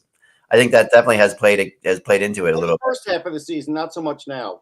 Yeah, but even they're gonna because they just don't think the Flyers have a lot of offense either way. So they're getting the worst goalies quite often. Right. And then since goalies last night, yeah, exactly. So yeah. Well, I mean, last night obviously they got Bobrovsky. Right. It's the one. Yeah, you could say that's the one counter there. But the time they were there before they did. Teams are starting to kind of get wise. Yeah. Someone and just we're also at that point of the season where everybody's going to start. Everybody's bellwether players are going to be in now. They have to be. So. Yeah. Someone just texted the Craig Rivet trade tree just keeps going. It's a pretty funny comment for those who remember Craig Rivet. That's hilarious. That's one of my tweets of the day from people out there. Oh my goodness. So we're getting down to what time is it now, Mike? 2:41 minutes. 19 minutes to go. This last 3 minutes took like 3 hours. Like waiting for Santa Claus. Yeah, right. This last 3 minutes seem to take 3 hours for some reason. Oh man. All right. So the Islanders haven't done anything still. The Rangers still haven't got Pacioretty, Russ. Nope. Even though we're kind of like assuming what does Pacioretty do for the Rangers? A lot, actually. He's playing really well right now. He lives in that area, right? Connecticut. Lives in Connecticut, so he's a Rangers fan. He's played very well, and he gives them a lot of another. He has played well. He's got, I think the last time I looked, 15 points in 25 games. I think he's a great fit for them. But with Lazari Brooks coming out and making that little tweet there, it sounds like maybe Pacioretty's not going there. I know it sounds like that's a softening the blow. Yeah, that does sound like a softening the blow tweet if I've ever heard one. You're talking about from Brooks, the gumming of the works. Yeah, I think so. That's like your parents telling you back in the day, you're not going to get that Nintendo. You can get it. Since when was Brooks the company guy, Russ? I know. That's pretty insane.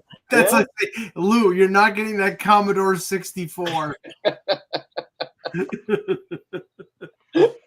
It's just the way it is, man. I mean, oh no, NHL Network. Mike, I got to ask the obvious question. Somewhere in that office, do you have a Commodore 64? No.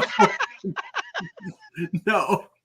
I still have an original. I do have a 20-year-old Dell laptop that I'm still playing Stratomatic baseball on.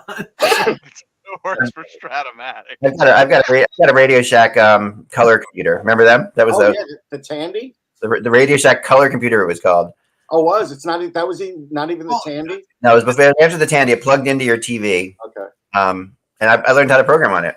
I did. I had to learn the basic on it. I love that. Well, actually, what's really funny is I took basic in school. Uh-huh. So I would walk into Sears and do like an if-then go-to statement and close infinite loop, and it would just keep looping around. It was so much fun. Like the random, and if-then and go-to. Those are the basic things of basic. Yes. I made a great horse racing program. The one that you looked at on the green bar paper, you wasted like half a tree to find out your horse lost in the No. This was actually the audience going, what the hell are these guys talking about? Yeah, we should talk about this other time. Whoa. There you go, folks. What? Pierre LeBrun, Matt Dumba, and a 7th-round pick in 2025 to Tampa. Exchange for a 5th-round pick in 2027. Wow. Oh my God. No salary retained. You know what? Oh my Go Lord. after yourself, Arizona. You suck. Wow. The reality is, that the no salary retained was a big thing of that. That's why they. Arizona's a turnstile. Salary is a weapon at the They're end. just a turnstile. It is. Now, and we just mentioned this, but okay, I have to say it again. The Leafs gave up a 3 and a 5 for Ilya Lyubushkin and a 3 and a 4 for Joel Edmondson because of salary retention, and the Tampa Bay Lightning get Matt Dumba, who's better than both of them, for a 5th round pick. And don't worry about it. Draft picks never hit. I will argue with you that Dumba is not better than Edmondson. I'll argue with that one. You're going to argue that one? Heck, the Leafs needed right-handed defensemen. I know the right-handed thing is so huge, but Edmondson has played the right side all the. When Dumba hits Mitch Marner with a hip check in open ice, you're going to change your tune on that. Edmondson's a lot. He's quicker than Dumba. He's no, he's not. Oh my god! I meant the other way around. I meant the other way around. Yeah. The only thing Dumba's got going in comparison to Edmondson, Edmondson's better defensively. I think Edmondson's he's better defensively. Which is what they needed. They needed a shutdown defenseman. That's what they got. Shut down on the bottom pairing, playing 12 minutes a night. When they're playing Simone Bedlock 20 minutes and he's getting walked around. I mean, I understand where Mike's coming from here, because if you're really thinking about what's going to move the needle for you, the Leafs have had a need on the right side for forever. Yeah. But Dumba's someone who can get the puck out. Yeah. And that plays to the transition game of what the Leafs are going to need if they're going to have any success. Right.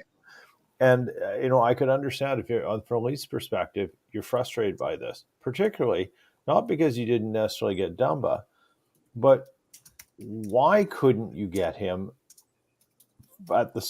get what you got at the same price Dumba just went to, right? Like, that's the point. I think one of the things that we've learned in this this trade deadline is the value of money is now being used in a different way, very creatively and such.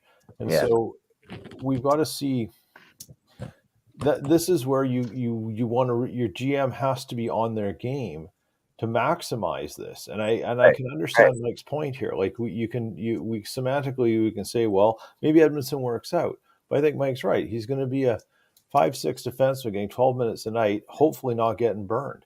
Whereas Dumba, at least you had some upside. Yeah. I'm not. Listen, I like Dumba. I'm a big fan of Dumba, so I do get that. I mean, he's not the player he was supposed to be. His career arc took a bit of a different turn, and that's fine. Yeah. But for what was it, a 7th? A 5th. 7th and Dumba for 5. Yeah. Yeah. I mean, 2027. Like giving 2 draft picks. 2027. I mean, this is an NBA trade. They traded a 15-year-old. It's just purely money. I mean, but it could be the next McDavid. Yeah. Basically, you're telling me those 2 draft picks for Edmondson, it's like getting Mike Rathje. Like, what's the difference? I don't think you guys. Are you saying like maybe Eric Johnson is going to be Mike Rathje for the Flyers? No, I said Edmonton. I think Edmonton. Yeah, okay. I'm a lot higher on Edmonton than any of you guys are, so that's the difference. We'll see. I like Edmonton a lot, and I think he's shown that he can do it in the playoffs twice. So I think that on 2 different situations, he's going to be very valuable. Mike's going to say, "Wow, he's very valuable." Yeah, for the 4 games until they get eliminated in the first round. I mean, nobody's going to pick them to win, or maybe someone on TSN, but nobody's going to pick the Leafs to win.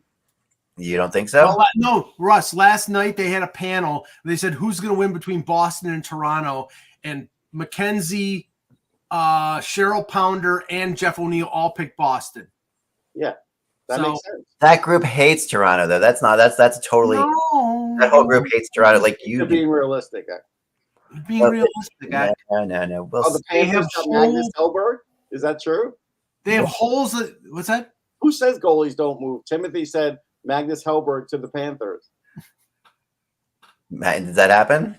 Hellberg to the Panthers. Listen, he's in the Next Door movie. Either way, so it doesn't matter. Who is he? Who is Hellberg? Magnus Hellberg from Pittsburgh. Yeah. Oh, yeah, okay. It's a goalie. It's a goalie trade. He's Loki's brother. Loki's brother. Oh god, I got a call. I'll be right back. I mean, you can't make you. I'm typing this out right now. You can't make this up. In more ways than one. The last bit of frenzy here. Yeah, no, Yep. And then the deals that spill in afterwards. yeah. So, I'm something from the Islanders, I think someone's coming from the Islanders. I was told to be on the lookout, so we'll see. Okay. Islanders fans are definitely freaking out, like you said. Max Pacioretty is staying in Washington, according to the Renault Lavoie. Okay. There you go. There it is. Roslovic to the Rangers. Oh my goodness. Oh, Jesus Christ. Wow. That's done. That's JD doing a favor for his old team. Yeah. Roslovic's not a bad pickup. I'm not sure it's a favor. It's not a bad pickup. It's not a great pickup. It's not a great pickup. How many Now, total Russ, acquisitions now for the Rangers that they've done at the deadline? Is this four? Is this now up to Four. four? Yeah, I think 4. Now, Russ, because I know Wenberg has played the wing a lot. Yeah. Is it possible they play Roslovic up the middle and they play Wenberg? No, Roslovic can't play No.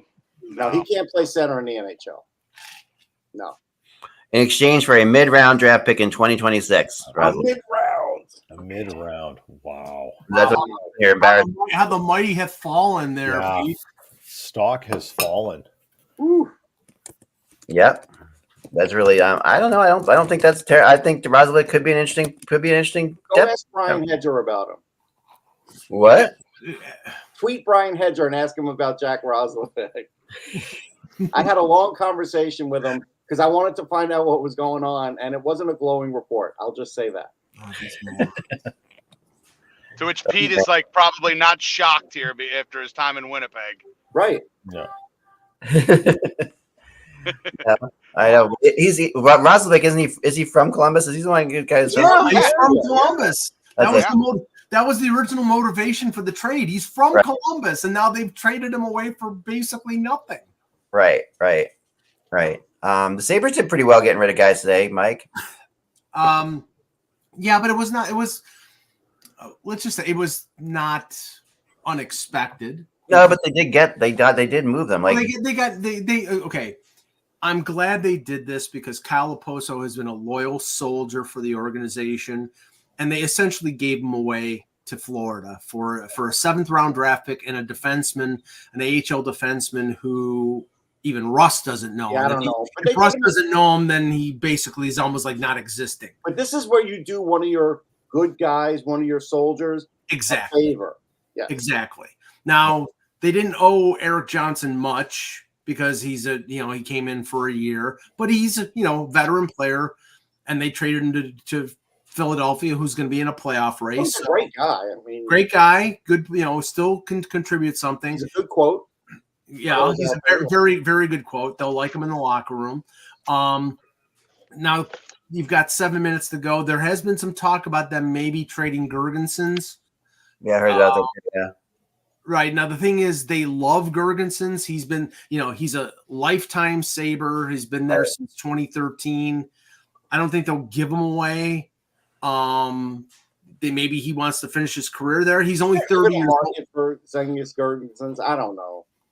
Well, that's the thing, Russ. He's only 30 years old. So maybe irrelevant. I know, but what I'm saying is maybe they want to keep him around. Why? Because how many points does he have this year? He's got 5 goals. I'm not talking about him as a good player, Russ. What does he do? Why keep him around? Because they like him. Oh, okay. That's why. Don't ask me to explain it.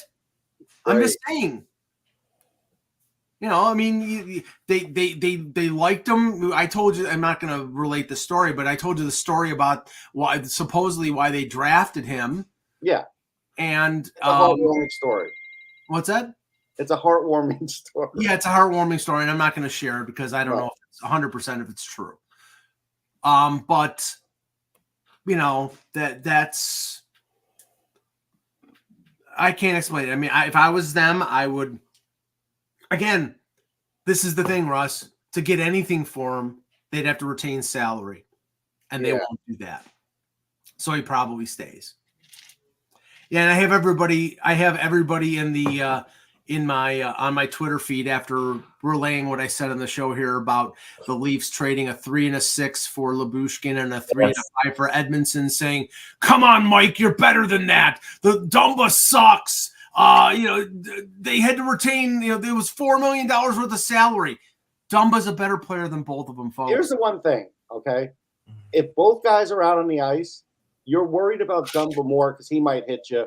Edmondson will hit you if you happen to cross that line and are in the corner where he's at.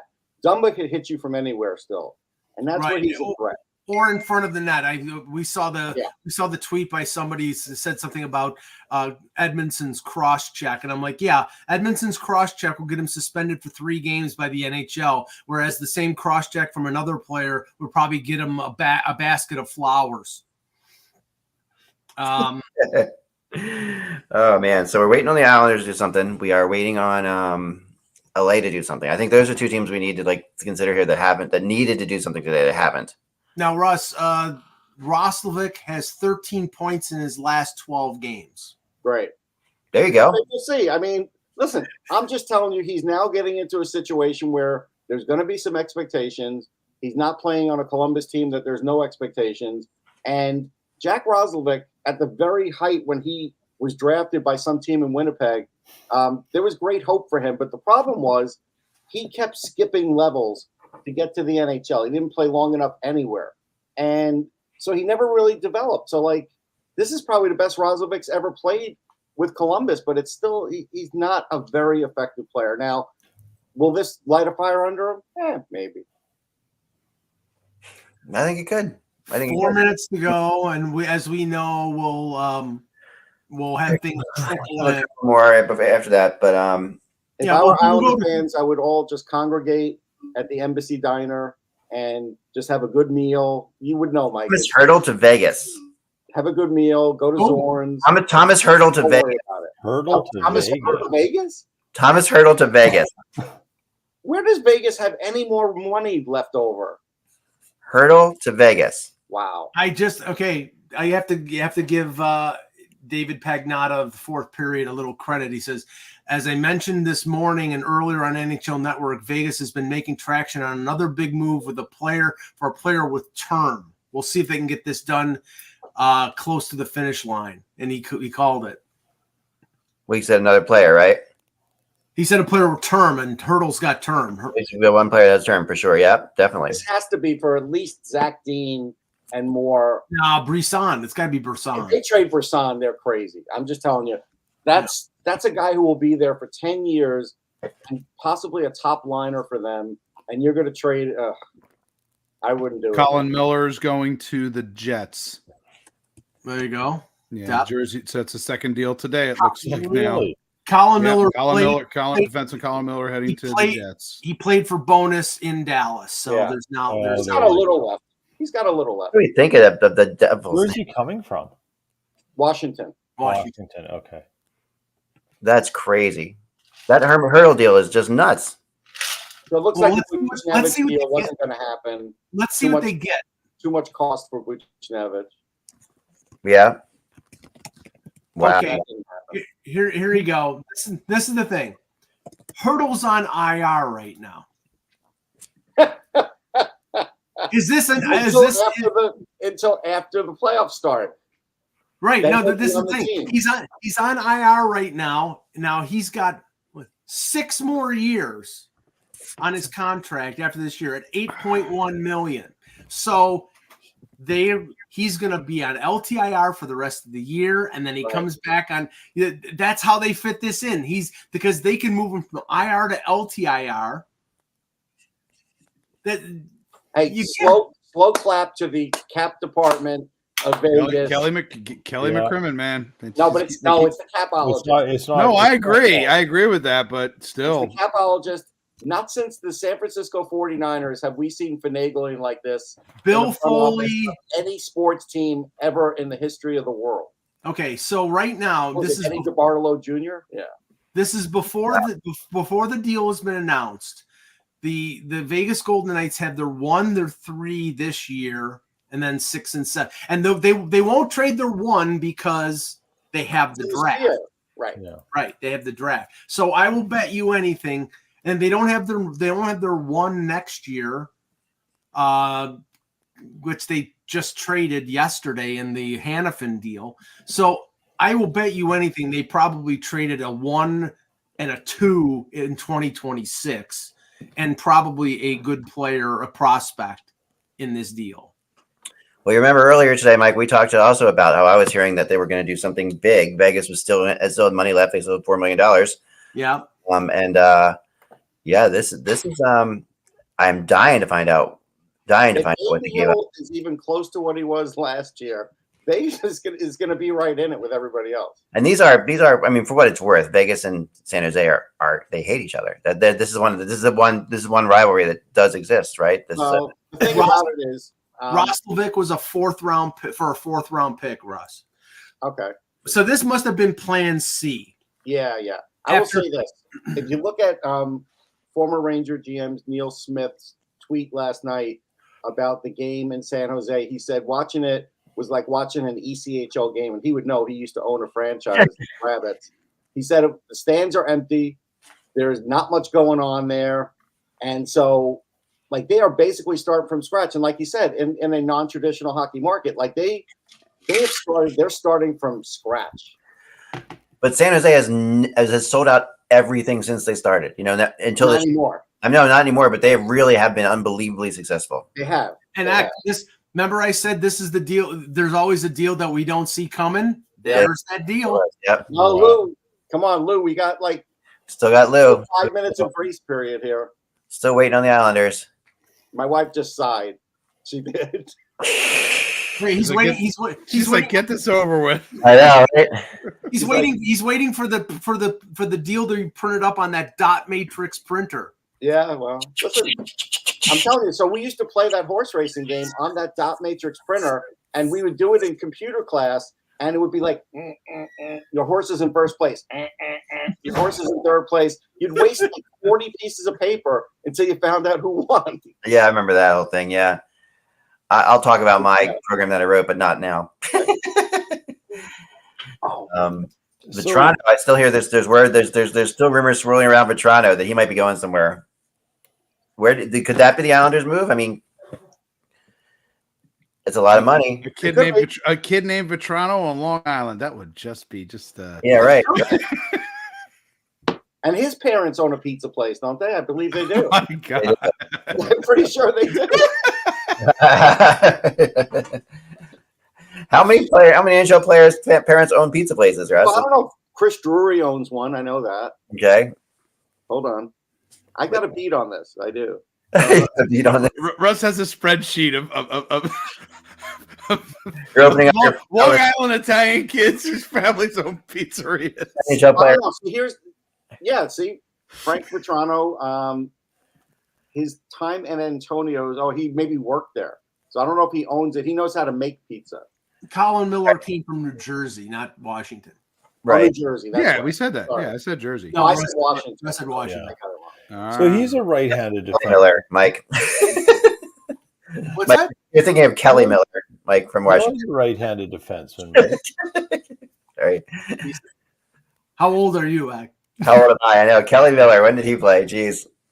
Oh, for the Rangers and the Capitals a while ago. Yeah. No, I think of him as a cap though, for sure. He was. According to one of the report, Irfan Gafar says the Canucks are. Yeah, see, Joe Morello's right. It sounds like the Canucks aren't making any more moves. Vetrano worked at a pizza place, and he lives on Joe's cousin's block, so it's perfect. If Joe gets, if the Islanders get Vetrano, it's perfect. Joe will be happy, and that's all we care about. Start singing Anthony Works in the grocery store. What was the pizza place in the Sopranos? Satrials? That wasn't pizza. That place was a that was a pork purveyor. Come on, Mike. Hey, I haven't watched it. You're on the other side of the you're on the other side. I haven't watched that show in years. I didn't like it that much when it was on. I didn't even watch the movie. I didn't care. A movie? Was there a movie? Yeah, there's the Sopranos. Remember the the prequel. The prequel. Yeah. I didn't watch that.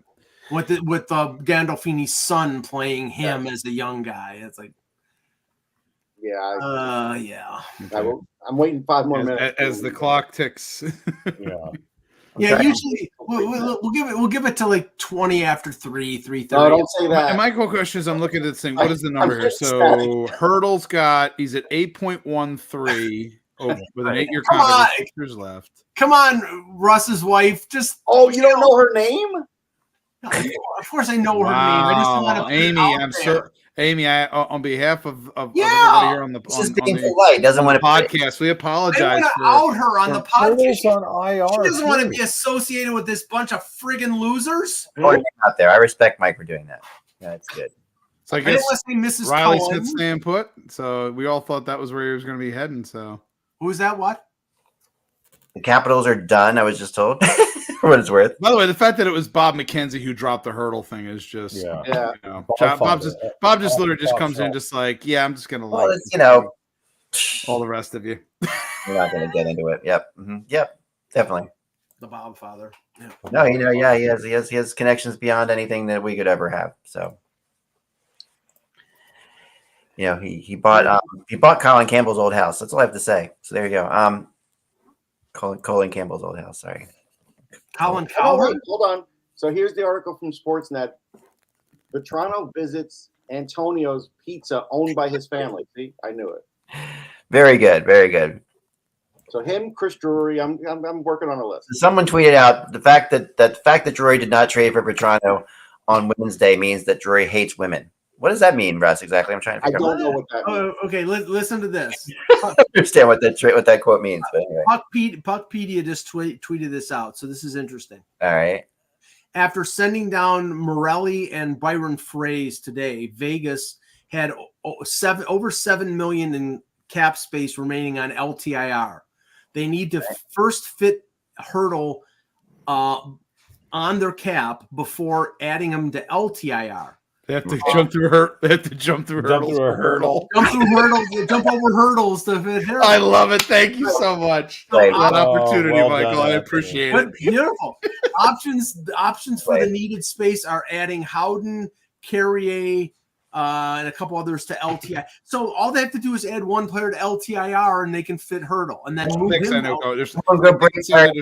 Just go. Like there's multiple first rounders going. Someone just go find Carrier and break his legs. Come on, you can do it.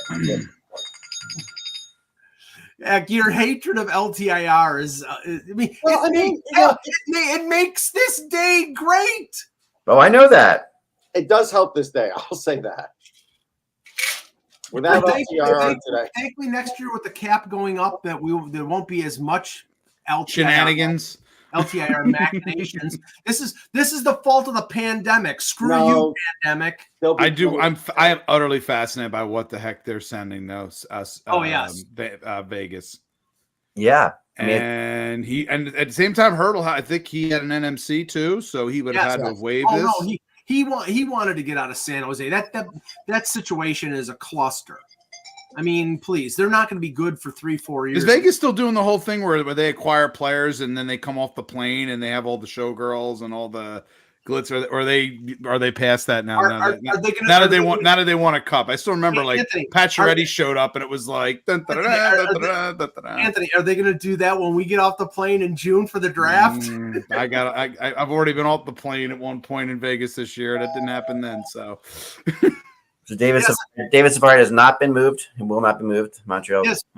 For those in the chat, we need recommendations for Vegas in June. I know I want to go to In-N-Out Burger because I've never tried it. In-N-Out Burger, the easiest one is probably on the link where you go down through the link towards the Ferris wheel.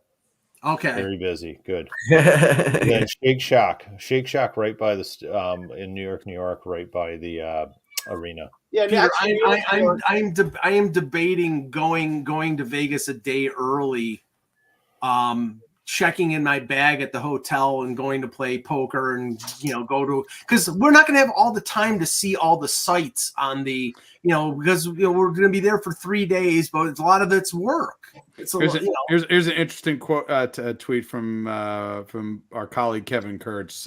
Russ, I remember years ago how much shit I got for suggesting Joe Thornton might go to Vegas to play for Pete DeBoer. This is so much worse for Sharks fans who rightfully have loved Hurdles from day one. Yeah, That's fair. Yeah. And Hurdle played for DeBoer. Cassidy's in.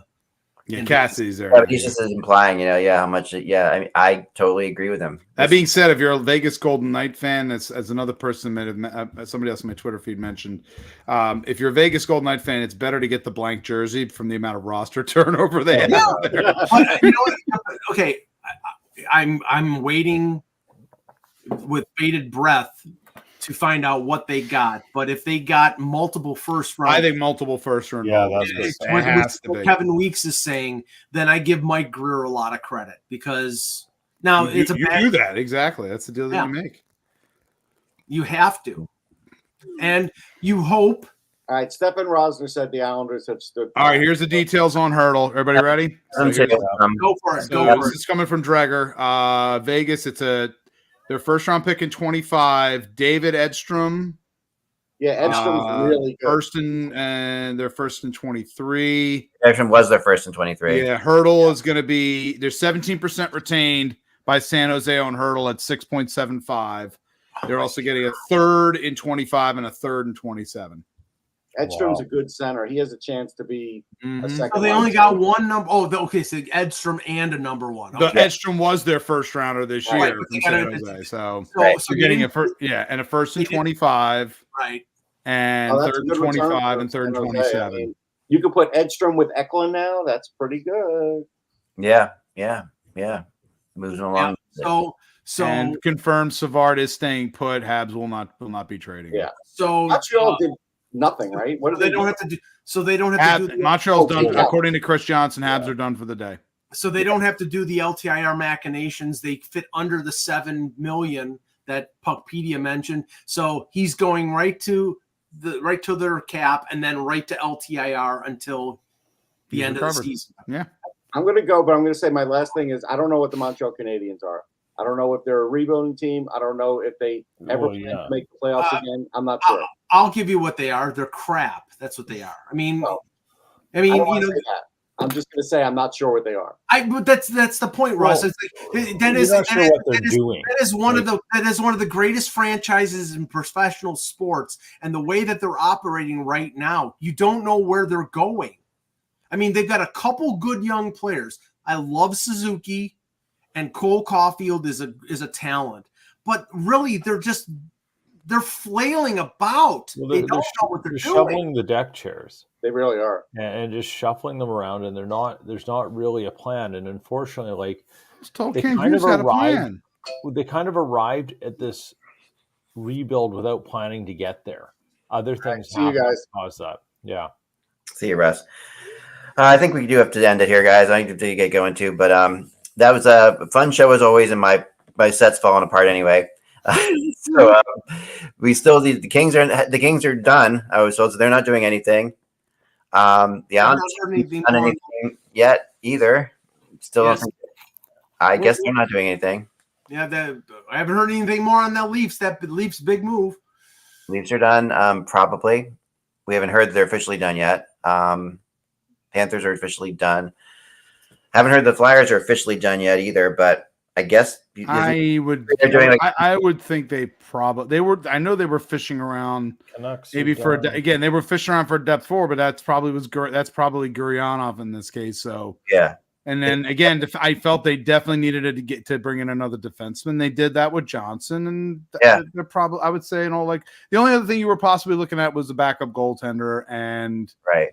I think maybe Sandstrom gave them just enough hope there with 4 or 5 games that, going down the stretch. And again, it's not as if Urson's had, he split the load for a long time this season with Hart, and now you're going to probably ride him pretty decently down the stretch here. So, yep. Let's check that one thing here. See what that's from the source. All right, that's it, guys. All the time. Remember, without the buzz, it is just hockey. We will talk to you later. Thanks, everyone. Take care, guys. Good job, all.